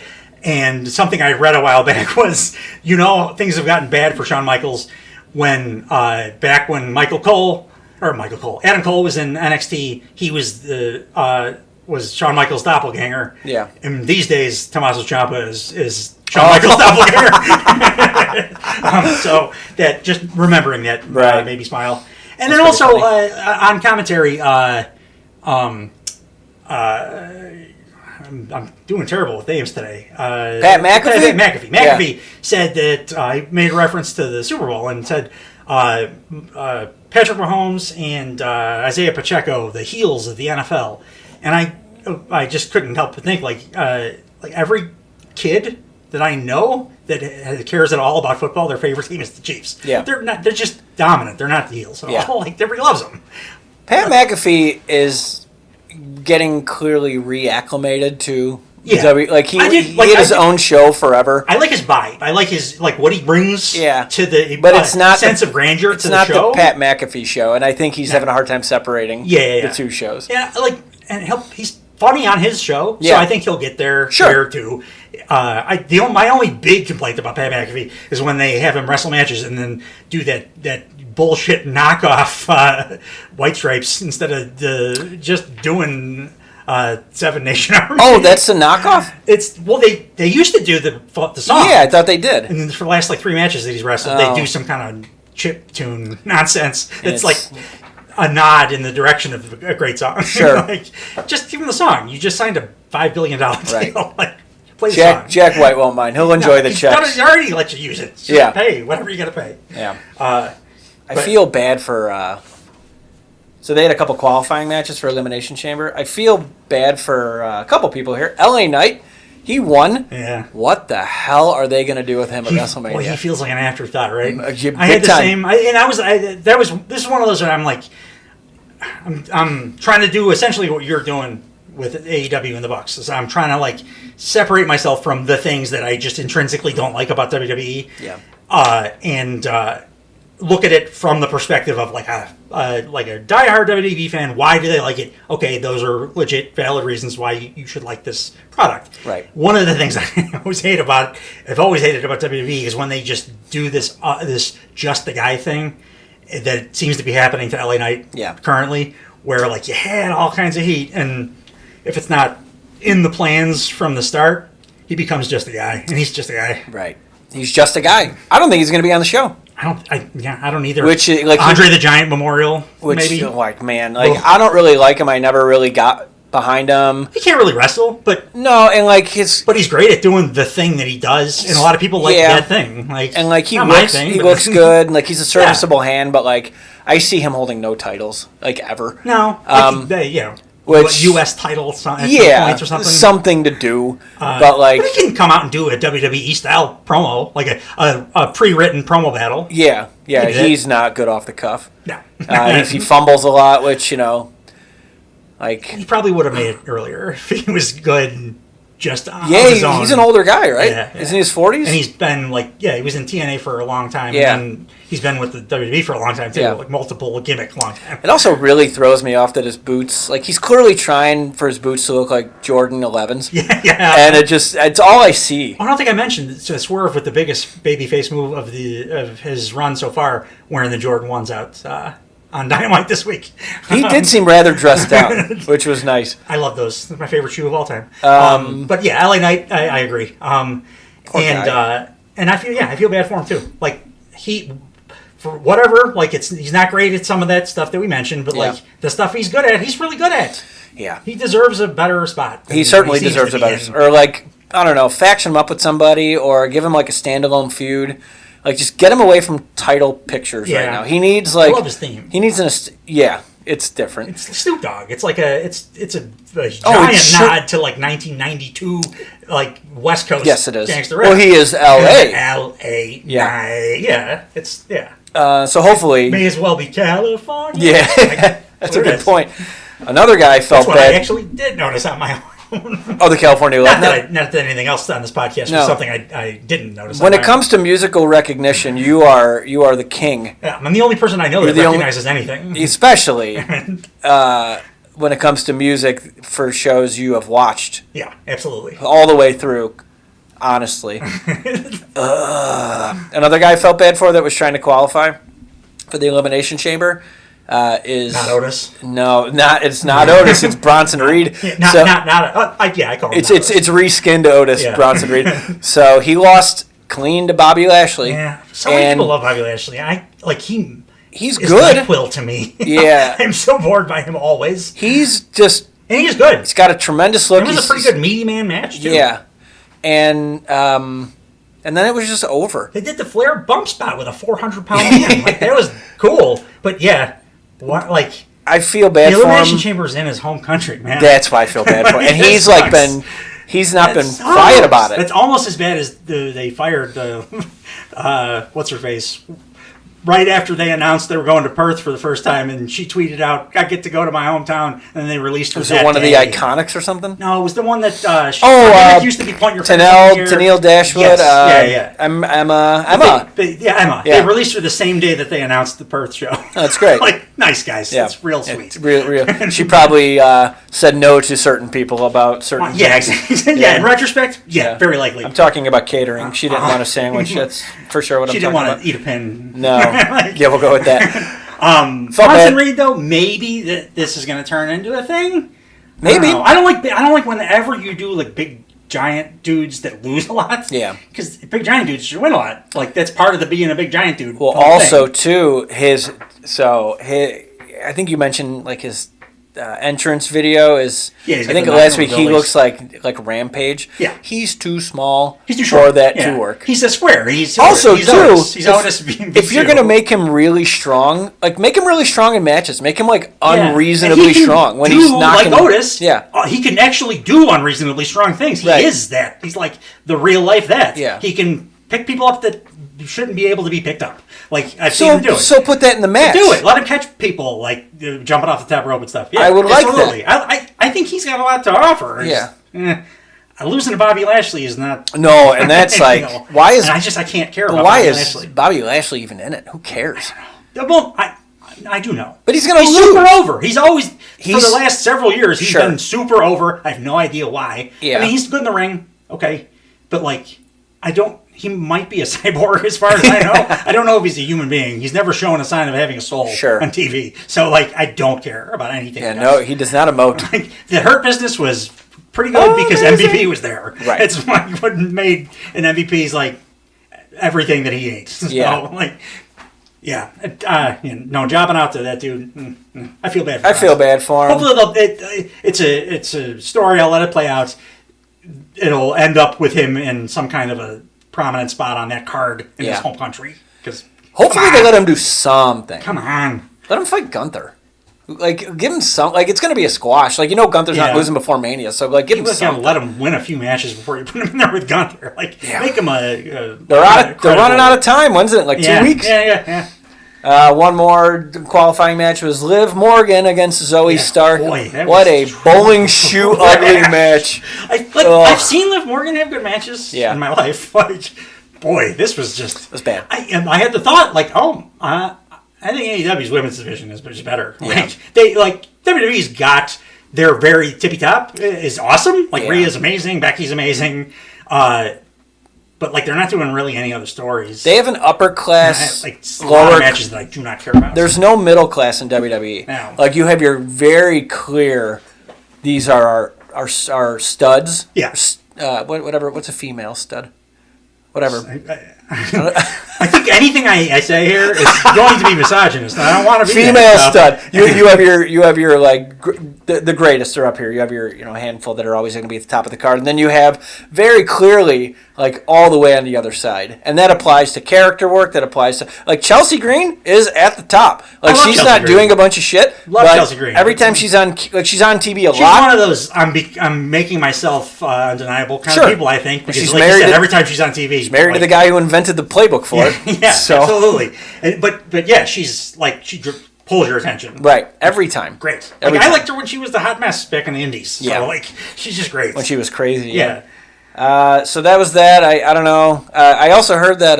Yeah, I don't care. Liv Morgan's at 0% chance of winning No, the Elimination Chamber. no. I've heard that they now I guess it's up in the air, but there were some of the dirt sheets were saying that Jade got pulled. That's what I was about to say. And yeah. I hope not. I hope she's still like let her do that. Like Maybe you're they not don't want exposing her. It's a multi-person match, Yeah. so it's a good place to even if you don't think she's like super ready to be putting on main event matches or Right. whatever. Okay, that's good. A multi-person is a good match to do that. Yeah, And I agree. I agree. Maybe they don't want to like beat her too fast.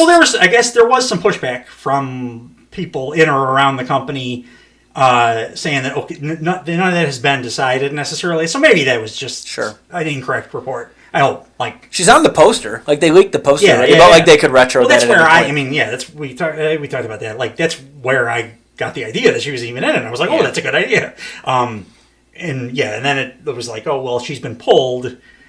Maybe that had something to do with the leak. I don't know. Like once it was leaked, they wanted to change stuff up or whatever. I hope not. It's a stupid reason to pull somebody off like something that big. But I think they're going to replicate. I think they're going to do what AEW did with the win streak. I think they have to because she's known to like a large portion of the audience, but like she was in the Rumble, she looked awesome. Great. It was such a good look, and like you have Jade to. and the TNA champion were the two best looking women in the entire Rumble. So jacked, and in a very very close third, Bianca Belair. Like you forget how yoked she is, but she could go too. Yeah, I think they have to establish her as a threat of some kind, and I mean make her female Goldberg.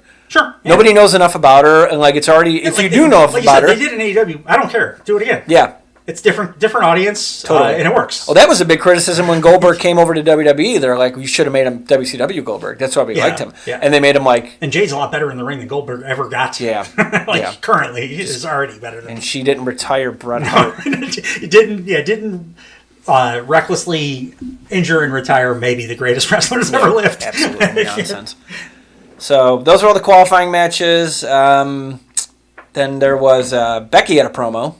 I'm just trying to jump around what I didn't. I liked that segment. I like. Becky's great. She did the toast thing with the lemonade. That was cool. Yeah. She made reference to I got to explain to my daughter why her dad wants to beat up Maui, which I thought was great. And then also reminded me of why. Oh, that's why The Rock said the specific island name of the Hawaiian. Yeah, because he's got Moana coming, and it's Hawaii. It's a Polynesian thing. That's fair. So he was tying that on, and I'm like, oh, yeah. I like, and Seth made reference to, and we'll get to that promo probably. Oh, we sure will.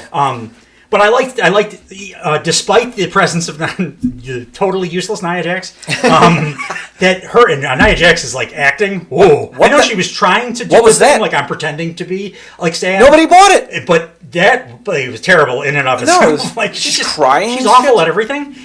What occurred to me during that segment, because Becky was awesome. Rhea, when she came out eventually and has her own problem with Nia Jax, so she like cleared her out of the ring and looked like a badass, and did so while allowing Becky to still look like a badass and not like Barry and Nia. So Rhea did a great job. Nia Jax, the best thing she ever did was recklessly break Becky Lynch's nose. Oh, totally. Because it got eyes on Becky. It didn't make her because Becky made Becky, but it got the eyes on her that let her then do that work. Yeah. And now it's given her like. How much longevity have they gotten out of that damn story? Out of her bad in-ring work. One girl gets a broken nose in the history of wrresling, and they turn it into a 5-year storyline. Her reckless bad in-ring work is the thing that keeps her going. She's almost Tamina. level. Not quite No. Tamina level for me. Tamina, it's for all you listeners. I don't think I've mentioned this on the podcast. I hate Tamina more than any professional wrestler who's ever lived, including the people that have like murdered and No. She's on the roster because her dad redacted got Jimmy Snuka off from the murder charge that he rightly had coming his way, and the company feels somehow tied to her. Tamina, I've never had a moment of wrestling training in my entire life. I'm certain I could work a better in-ring match right now than Tamina ever has in her entire career, which, by the way, spans uninterrupted, signed with WWE since before the pipe bomb. That's how long this woman has been continually on the roster with WWE, being the worst wrestler I've ever seen. She debuted with the Usos. Yeah. The same segment. Yeah. When was that? That's when they were like Island Usos. Yeah. The Usos have like had 4 different like eras of career. Tamina reinvention has been there too. It's weird. She's Punk's buddy though. Of course she is. It's one of those. Like, I'm fine with that. That's maybe the only good thing about her, I guess. That's it. That's all I need. She's fine. And Tamina looks like your aunt whose leather jacket smells like cigarette smoke. That's all I'm going to say. Still, no one. But Nia Jax is almost as bad. No one is meaner than Tamina. Yeah, nobody's meaner than Tamina. I don't know how they rhyme Tamina with meaner. They don't. Meaner Tamina. They just push it right on through. No one's meaner than Tamina. There's nothing good about it. Doesn't make any sense. But yeah, I had Becky's promo A+, I had Nia's promo F-, and then I had Rhea Ripley, who is unquestionably the tippy top of women's wrestling. Yeah, she's like the most charismatic everything she does. Everything she does is great. I still don't know how she does. She's like 5'7" in real life, and I don't know how Rhea she does Ripley? it. But yeah, she's like, I looked it up. She looks like 5'7" or 5'8". She looks like she's about 6'5". Yeah, always on TV. I'm like, she's just that kind of presence that like you're giant. Well, she's goth too. She can wear those big like Marilyn Manson boots too. She can get away with that. She's I don't know how you could run with. I don't know how you could run with those boots on, but so that sets up. I don't know. I care about furthering along Becky, but I care about it now. Where I don't know what they're doing a lot. I know who's going to win. That's why I like this. I don't know what they're doing with a lot. And when we were talking, we usually know by this point. And you brought up a good point. I never considered they have to set up all their promotional stuff. Yeah. So all their interviews and TV, radio, like whatever the hell. I don't know. Go visit high school gyms and talk to kids. You see that quite a bit. They're not shy about what they do on WrestleMania weekend. No, they're not. At the WrestleMania, they film everything and show you all the philanthropy that these. It's fine. Like, I think it's cool because it's become a thing for pro wrestling. Yeah, it's not just WWE. It's become a thing. Yeah. Every promotion except for like AEW, obviously, because it's direct. They do the softball game. They do a little bit. Yeah, like. But everybody else goes to the place that WrestleMania's at and does like indie shows, and there's cool matchups between like. Stars from back in the day, yesteryear, young guys. There's like a ton of indie wrestlers who I'm only familiar with because they went and did a thing WrestleMania weekend in the city that WrestleMania is at. So that's I'm fine with WWE milking all that WrestleMania stuff because I think it adds to that. No, I can't be more on board with it. But to all that being said, back to the we don't know what the hell's going to happen. And I really like that I don't know what's going to happen. It's going to keep me interested. Like what I said last week about like we went from a million options to none. Yeah. Now this week, like with a marginally good Raw, I'm like, okay, there's a bunch of options again that I'm kind of excited about. Yeah, like, absolutely. That can happen in pro wrestling, and it has. What do you want to do first? The Nakamura Zayn match or the Cody Seth promo? Cody Seth is more substantial. You said you liked to have happened. You said you liked it. I'll let you go first. I think I've never thought Seth was a very good promo. I mean, he just wasn't for a long time. And people went like just apeshit for him and Punk. When they did their face to face before Punk got hurt and that got derailed. I thought the Punk half of it was great because Punk. I thought even that one that people like went nuts over on Seth's side was like the best work he had done on the mic. Yeah. But it was contrived as hell. Like to me, it was cool. They let him say the "I hate you" thing, and that felt real. Everything else felt like scripted. Right. I thought this promo where he came out and he staked his claim as I'm going to back you up, Cody, and it makes sense because he did jump in after The Rock did the terrible weak ass looking slap. Why didn't you lay that in? By the way, you're like the press conference.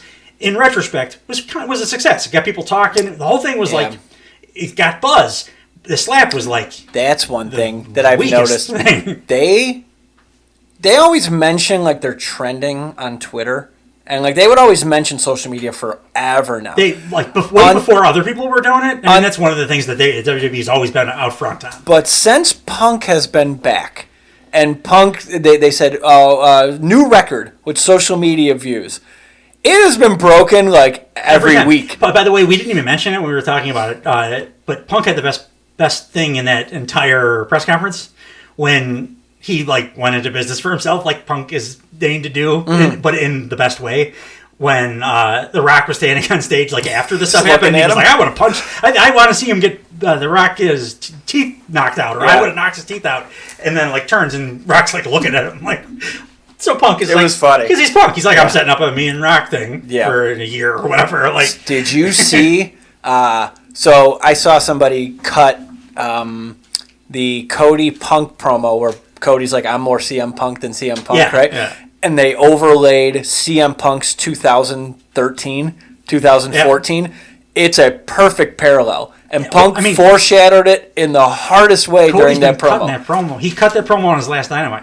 No, but that story that Cody's telling, it's because it's true. But he's carried it over from one company to the other. But what Punk said too, he said a guy's going to come in, I'll send it to you, but it's exactly what happened to Punk, almost beat by beat 10 years ago, which is wild. The MJF Punk feud matched up so perfectly with the Punk Raven feud. Yeah, from Ring of Honor. Yeah, absolutely. Yeah, Punk is great for shit like that. Punk, he's just so good.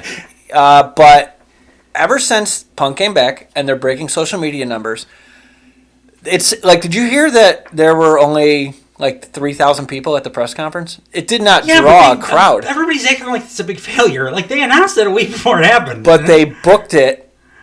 Yeah, so they overshot it, but I still think it's impressive. But given what was going on in that weekend, it was the Super Bowl was there? Sure, yeah. Wasn't there a UFC event there? Or am I making that up? Let's just say it's a Super Bowl. Yeah.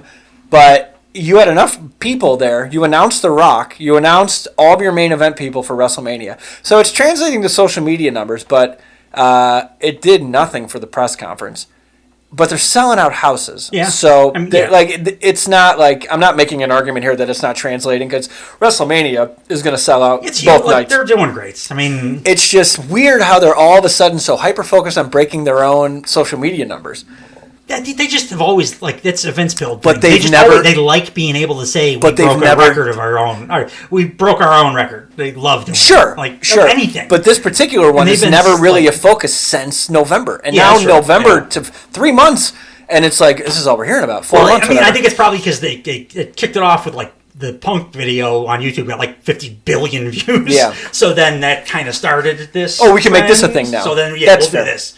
And even if it doesn't really work that well, it sometimes takes them a little bit of time to see something isn't really going and switching gears. Yeah. So this pivot, I'm generally happy with it because it seems like they've pivoted into some interesting stuff. I just don't like that. This is something we were talking about last week. My worry is that when Cody beats Roman, it's going to be a weakened Roman. If they're doing a tag match if they're doing a tag thing, I hope The Rock and Roman go over. Yeah. But then it telegraphs it. It hurts. Yeah. I don't even care about the telegraphing because I kind of like when the main event of WrestleMania is a little bit telegraphed and then they do what the obvious thing is because usually that's what happens every year. That's the fun thing. Yeah. Well, for a lot of years it was Roman won again? Jesus Christ. Right. What match is this? But yeah, when it's going great, it's usually pretty obvious what they're going to do. And that would be one of the best ways out of the Rock thing. I don't think Rock's going to eat a pin. I just don't get where, granted, Did you see the Rock Instagram thing? What are you talking about? Okay, shout outs to us on this one because he's the one that brought this to my attention, well, at least this part of it. Yeah. But Rock on Instagram posted a real hardcore, like harshly worded. He said like, "Oh, you fucked around and now you found out, boy." Like at Cody, like typed out but promo on Cody, but like really leaning in hard. Rock doesn't say the F word in his movies, like even, and now he's doing F bombs in like Instagram promos. So it feels a little bit like the pivot was good. Now it's feeling a little forced, Rocky. Like, a little forced. Like you went from like. What did he do though? He didn't do nothing. For 15 years of your life, you wouldn't even play bad guys in movies. Right. Now you're like, fuck you, Cody, on Instagram. He doesn't know how to take the foot off the pedal. No. Cody, by the way, in this promo, just crushed Rock in the "you're an old man and you don't know what's funny anymore." Because Rock did that on the McAfee show. He did the Cody crybabies can stick the nuggets up their ass. Yeah. And that shit. And then he asked Pat McAfee, Tommy, explain the nuggets. Yeah. Cody just the perfect response was like, what? Explain to me what we're supposed to do with the nuggets again?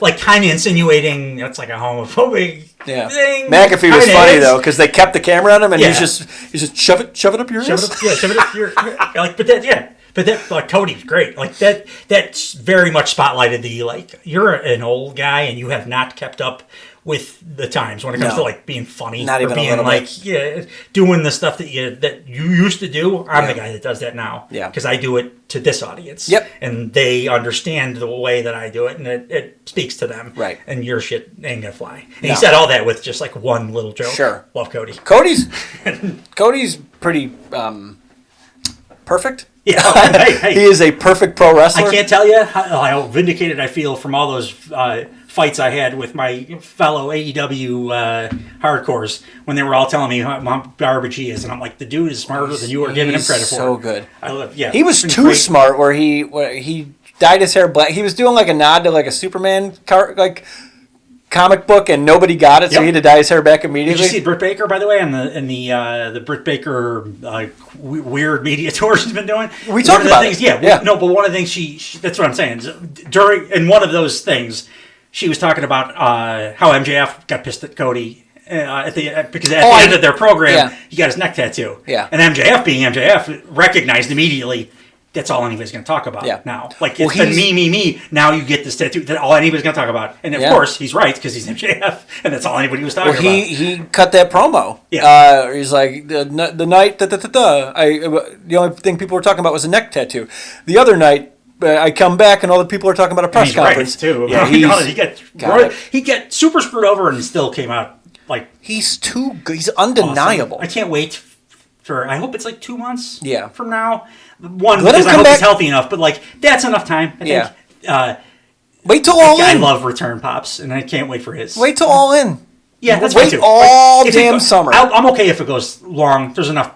I'll get my Will Ospreay fill while my boy heals up. It's like, he comes back probably with 1,000 great ideas too. By the way, he's watching all these shows and like, okay, here's a better thing we can do. Here's a better thing we can do. Right. He's just so good. I'm excited. Yeah. But the Cody promo thing that I liked, I'll tell you what I liked and then what I didn't like. They're making this feel very Avengers not same Endgame. Same vibe. I'm collecting my fellow superheroes to go up against these monsters. By the way, every bit of that backstage stuff that happened after the presser that is subsequently showed, really looks like The Rock is the dad and Roman's the little boy, and that's not good. No, because they've been building Roman expertly forever, and it took about 2 seconds for The Rock to look like his dad. Roman looks. He looks like he's like subservient or something. Like he's bowing down. He's to not. The man, he's not the guy. He's certainly not the guy. I don't want Cody beating like that Roman Reigns. But that's who he's going to beat. Him to beat like. They blew it, man. They're like, now it's not what they can't. If they did this tribal battle thing, who's gonna be the head of the table, and Roman went over, like that would have been dope. That would have been great. That injects even more credibility into him on top of what he's been building the last few years. Wonderful. And we had it. Yeah. It was announced at the press conference, and then it was promptly taken away from us. But they're pivoting hard, so we can't really. As much as I want to call them on continuity and stuff. I would have liked it if that preceded the Cody then on the second night of WrestleMania. Yeah. But then still, you just can't just abandon Cody's 2-year storyline. No, no. One thing I did not like about them Avengersing up. Did I just make a gerund there? Is a couple Chicago style or it's got sport peppers on it. I don't. Well, here I do like how Seth Rollins is not cackling anymore.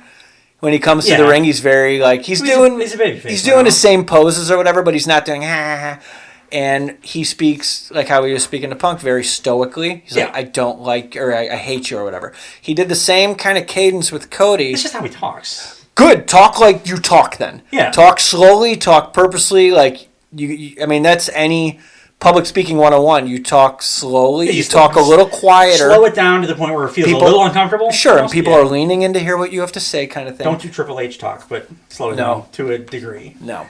Someone did that on one of the shows. I can't even remember which show it is anymore. I think somebody on AEW was doing Triple H talk.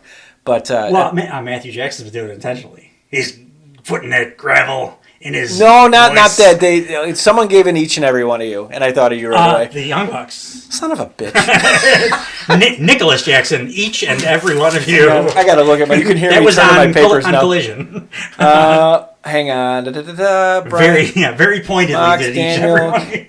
Tony, Biana, Daniel Garcia, Strong. It was on Collision? Yeah. It was the first thing that Nicholas Jackson said when they got on the mic after squashing the jobbers. Buck. Is that it was on Rampage. Rampage, I'm sorry. I said Collision. They weren't on Collision. And every one of you. Yeah. I even wrote it as a note. I'm like, I hate this. All right. Perfect. God damn it. I feel like this episode is just this is conversion therapy. Yeah, it's me doing this is Young Bucks conversion. Oh, man, it's working like a charm. Seth said something I hated. And it's like the most memorable line of the whole thing. And I wrote this down word for word. Before that, he said about Roman, he's like, I taught him everything he knows. I didn't know he would turn into the monster he would. I'm like, shut up. It's nonsense. But and then he gives the line, when it comes to finishing Roman Reigns, there's only one man on Earth who is uniquely suited to be your shield. Wasn't cringy at all. There are two other men on Earth who are uniquely. One of them books your company, Triple H, who put the damn thing together. And then there's another guy who is looking for shit to do on a different company that would, if Moxley came in. Well, I mean, he's just started a new romance angle, Moxley. But, I would lose my goddamn mind if Moxley came in to WWE for a one-off. For this thing. He just signed a million-year contract and said, I'm never going to go there again. Fantasy book-wise, if you're going to do like a little Avengers thing. I'd love to see Moxley you got to get all Roman. Are you kidding me? You got to get all the guys that Roman, like think about Endgame. It's all the guys that got fucked up by Thanos. It'd be amazing. So who else it would just be so good. But no shit. If Seth was able to topple Roman so easily, he'd be Universal Champion right now. I mean, in story, he has been a little bit of Roman Kryptonite. He's been the lead. Roman beats everybody, but he's not really definitively ever beaten Seth. Not at the Royal Rumble? It's like when he came out in the Shield gear? I can't give you a bullet. You have to. For WWE stuff, I can do for AEW. But I did go back and look at their, every time they've gone head to head, there's been, it was not just a conventional Roman win, not even a conventional Roman Solo Sikoa interferes win. Right. It was always Seth kind of had his number a little bit. He's the closest thing to having Roman's numbers you could have had in the last that would make him 3 years or whatever. Uniquely suited to be the Shield for Cody Rhodes. That technically he's right. Word usage is a little. It's fine. It was a little sweaty, but it's fine. I did enjoy the subtle nod, more subtle than Becky's nod when he said, "What can I say except you're welcome?" Which is Maui's big song from Moana. What can I say except you're welcome? I like that song. That's funny. That made me giggle. That's why I like that Seth's promo. It was He did a little thing. He usually doesn't do anything. He did a little thing there. Yeah. His wife's a bit better promo by a million miles than that couple. I'm just glad she's not collecting debts anymore. That never made any sense. No. You're not the bride. Nobody buried you alive. You don't got to collect any debts. Shut up. Yeah. It really bothered me. They made a couple false moves on they gave her the bride's outfit. Yeah. She won the WrestleMania main event in a Kill Bill outfit. Bex got over. I hated that too. Yeah. I just be the man. You found your thing. You got your Stone Cold. Whatever she is, I like. Whatever she is now, I like. She's the man again. She's the man. Gotcha. Just be that. Yeah. That's why how you became the most popular female wrestler on Earth. Absolutely. Do that. Absolutely. But she can cut a pro. She can cut off the cuff promo too. Like Seth can't. He just can't. He's Darby. Yeah. He's Darby. He's not as good in the ring as Darby is, but he's good in the ring. He's good at portraying a character when he's not talking into the microphone. Right. When he's got to cut a promo, whatever. You can do what you got to do. And I think for me, at least, this one it was cool. Made me feel a little something because I got that Avengers kind of thing too. Yeah. I was like, okay, this kind of feels like they're starting a thing. Yeah. That could be really cool. So.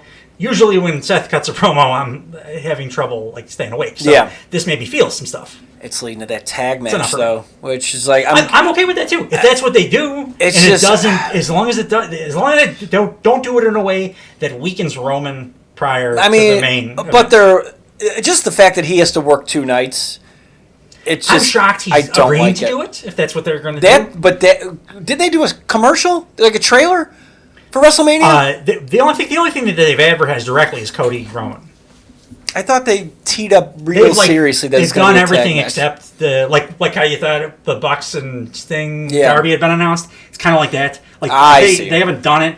Everything in the last week and a half or whatever is pointing to towards that, but they haven't said it yet. And again, until I'll believe it when I see it on Roman Reigns working 2 nights in a row. Right. So. I do, but I don't hate the idea of it. Especially if Roman and Rock go over, and Roman doesn't have to take much punishment or whatever. Right. I want him full strength, losing to the good guy. Yes. And I'm Solo interfering. You have Rock come interfere. Yeah. Cody overcome it all. I don't care. He's a superhero. Yeah. That's how he should win. 100%. I just don't want him doing it to a weekend. Yeah. We don't need that. That's not fun. But as far as pivots go, no, it's not. I guess it's the whatever. I don't know. I'm curious. I'm just curious. Yeah. Because then Seth still has a world title match to deal with at some point because there's an entire elimination chamber dedicated to him. So yeah, it's got to be. That's got to be Drew. Yeah. They better be rewarding that guy because But here's the thing: if he's unbelievable. If Seth is going to be Cody's Shield. And he drops the world title on night. It's all happening on night 2. He's going to drop the world title on night 2 because he's got to wrestle on night 1. That's a nice change. For the last couple of years, but how is he been great? Night 2 has been garbage. But how is he going to be the Shield if he drops the title earlier in the night and then has to go protect Cody? So have Solo and Rock both try to interfere in that main event, and Seth can stop the Rock. But Seth lost earlier in the night. That's what I'm getting at. So that'd be the prior night, right? Well, if he's if he lost his title, then it would be awkward to have him. I get what you're saying. What are you protecting him for? You can't even protect yourself. Yeah. And it would also be weird. He just lost the world title. Exactly. Maybe they're not doing a tag match in night 1. What happened? Maybe he's retaining. Oh, good. Have Drew lose?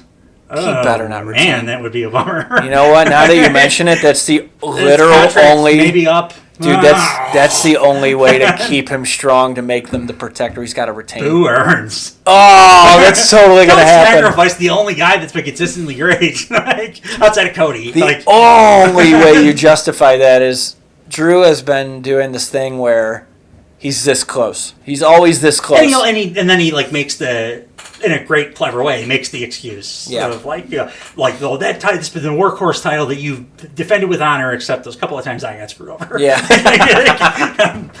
But I don't want him to lose at WrestleMania. He's going over, isn't he? He's better than everybody. He's totally going over. Probably. Yeah. If he doesn't at this point, I'll be surprised. Yeah. Now that we've spoken it into action. But like you laying out it's probably not going to be title versus title, and they're leaning kind of towards Sammy, and I kind of think the Sammy Rakan thing might happen, and Drew's contract might be coming. It's definitely coming up. Yeah, he might not have re-signed or will resign. They might not be willing to put the title on him. Put the world title on somebody who's not going to resign. Shit. God damn it. That's my Billy Kidman, Filthy Animals. Remember that gimmick? Yes. What a callback. I was watching a Wrestling with Regrets. I think it was he did reviewed the last Starcade. It was great. I haven't seen one of those in a while. It still makes me feel like dirty that I saw Rey Mysterio's face. When he was wipe it from my memory. What was the stable he was in? It was Filthy Animals. The Filthy Animals. Yeah, duh! You just said it was the Filthy Animals versus the ones with when Hugh Morris was Huge Erection. It was the other. So they were feuding with, and Jeff Jarrett. Wild Slapnuts appeared all the time. Jeff Jarrett was out there. I don't know why he ever thought Slapnuts was. It's over with me now. I hated it for 20 years. Now I love it because he's like it's caught up now. Yeah. And now I love Jeff Jarrett. I've hated him forever. Well, now I think he's like the greatest thing. He's humble now. Because he has his podcast and he admits, he's like, yeah, maybe I shouldn't have done that, or maybe I shouldn't have pushed so strong. I don't think that's why I love him, though. I like, it's inexplicable. Like, he just is great. Sure. As soon as he came to AEW, I was like, no, he's going to Jeff Jarrett it. And then the second he was on screen, I was like, oh, this is wonderful. Yeah. Like, he's great. He's doing a bunch of plunder matches and stuff. I would like to see him back. I like Jeff Jarrett. They throw him in there when they need a cool plunder match. Yeah. It was really dope when I went to All Out and the Sanjay Dutt, Jeff Jarrett, whatever they're called, they wrestled. Do they have a name? No. It's the New Oddities? The Jarretts. I just call them the Double J Crew or whatever. Yeah. They are, I like them way more than they have any rights to be liked. Yeah. All of them work for me primarily because Jeff Jarrett is there. I think it's just because Jarrett he's just being a good veteran. Yeah, he's not he's not doing what he did his entire career, which Christian is button up they're building a nice roster of do the right thing kind of veteran guys now, which is great. Yeah. We have Zayn and Nakamura. Do we have anything to say about this? It was a match. I fast forwarded through most of it because I knew it was going to happen. It further positive because it furthers Sammy's story, but beyond that, all it did was remind me how good Nakamura, Shinsuke, used to be. Heel Nakamura is amazing. It made me think of the Sami Zayn Shinsuke Nakamura NXT match, which is one of my all-time favorite WWE matches. When Nakamura was most over in the company when he walked out. This wasn't that. No. Sammy did some callback stuff, which was cool. And if he can do that, the DDT through the ropes thing was one of the coolest moves of all time. If he has one of those left in him, save it, do it at WrestleMania or whatever. I'm okay with him not doing that in this match. Yeah. But Nakamura just doesn't give a shit. No. To any degree close to that NXT era, that match was so not even awesome. A little bit. It just reminded me of that, so I felt shitty about that. And then, Nakamura went over, which I understand is part of the Sammy story, so that's fine because of that, but, he's lost, a million matches in a row before this. So, you could have done a little bit of, let him beat somebody before Sami Zayn. Would have been fine. Would have helped out a little bit. But, beyond me feeling okay, they actually have a story for Sammy. They had him lose for a reason because it's leading to something. I think that is what's going on. Yeah. And that's a positive. Beyond that, whatever. It was a boilerplate garbage Raw main event. I fast forwarded through the whole thing just because I'm like, all right, what are they doing at the end? I didn't watch the whole thing. And then at regular speed, I should say. Yeah. Cody comes out at the end because Nakamura is beaten down. Who is it? Nakamura and Drew McIntyre. Drew McIntyre, yeah. So now Drew McIntyre comes out. I think he costs Sami Zayn the match. He distracts him, and then Nakamura gets the Kinshasa. The worst Kinshasa I've ever seen in my life. He doesn't give a shit anymore. Softer than my daughter would do to me. The me trigger. And, shout out Victoria. So then Cody comes out to be the Shield for Sammy. He has different clothes on though. He took his suit off, which I'm like, all right, I guess you're just getting ready to go. And it sets up the match for next week. That should be a banger. Cody and Drew McIntyre. That'll be a great match. I already like the off-screen promo stuff they're cutting. Yeah. They're doing social media stuff. Right. And that's great too. That's going to be good. I also am uncomfortable with Drew McIntyre's hair when it's dry. He looks like a different guy. Wait, are you talking about the Instagram, like the? No, the promo he did on Raw tonight. He looked straight into the camera, and his hair was like drier than usual. Dry hair. And it's like Instagram promo. That was great too. He's like walking through a park or something. Yeah. And he's talking into the phone, but he's got like dry hair, and because also it's got the kind of wide angle like phone camera thing. At first, I'm like, who's this new guy cutting a great promo? Oh, that's true. Oh, right. He looks like a totally different guy with the totally dry hair. Love it. I don't love it. Him and Edge. Like Triple H too should never. Whenever he had dry hair, it was like, wow, what's wrong? It's like a Bret Hart. Oh, Seth Rollins is bad dry hair. I think dry hair is just not. I don't think Seth Rollins has ever had dry hair in his life. I think he came out of the womb with like baby oiled hair and has been that way. That was a lot of wrestling. I think it's. I think we're done, right? I hope so. Anything else to cover besides? We got the Rock is now. I just don't. I don't know what they're going to do with them. So like, I don't know. Because it's so course correcty. I'd like to end it though on I did for a modern day Raw. I think it was pretty good.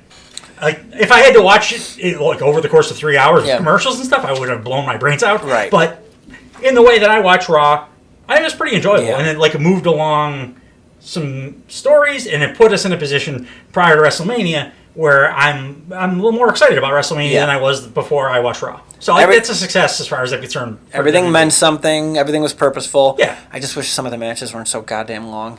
But that's one of my favorite. Shout out to What Culture Wrestling Podcast, but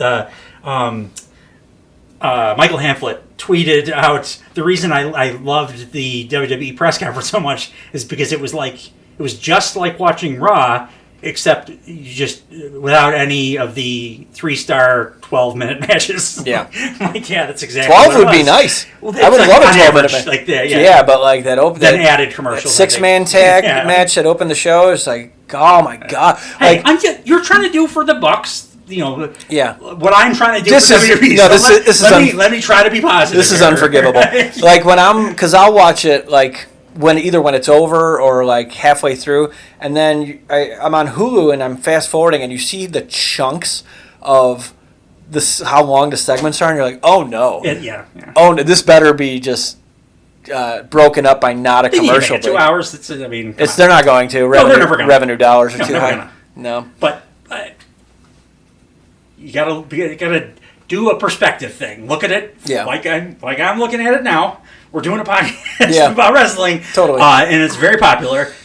Why is that? So let me look at it from that perspective. And from that perspective, like it said, effective show. I thought it was an effective show. And people always look like they're having a great time there. I'm not denying it was an effective show. It's just some of the things are a little long, and that's it. Every promo was successful. Everything was built correctly. Characters were maintained.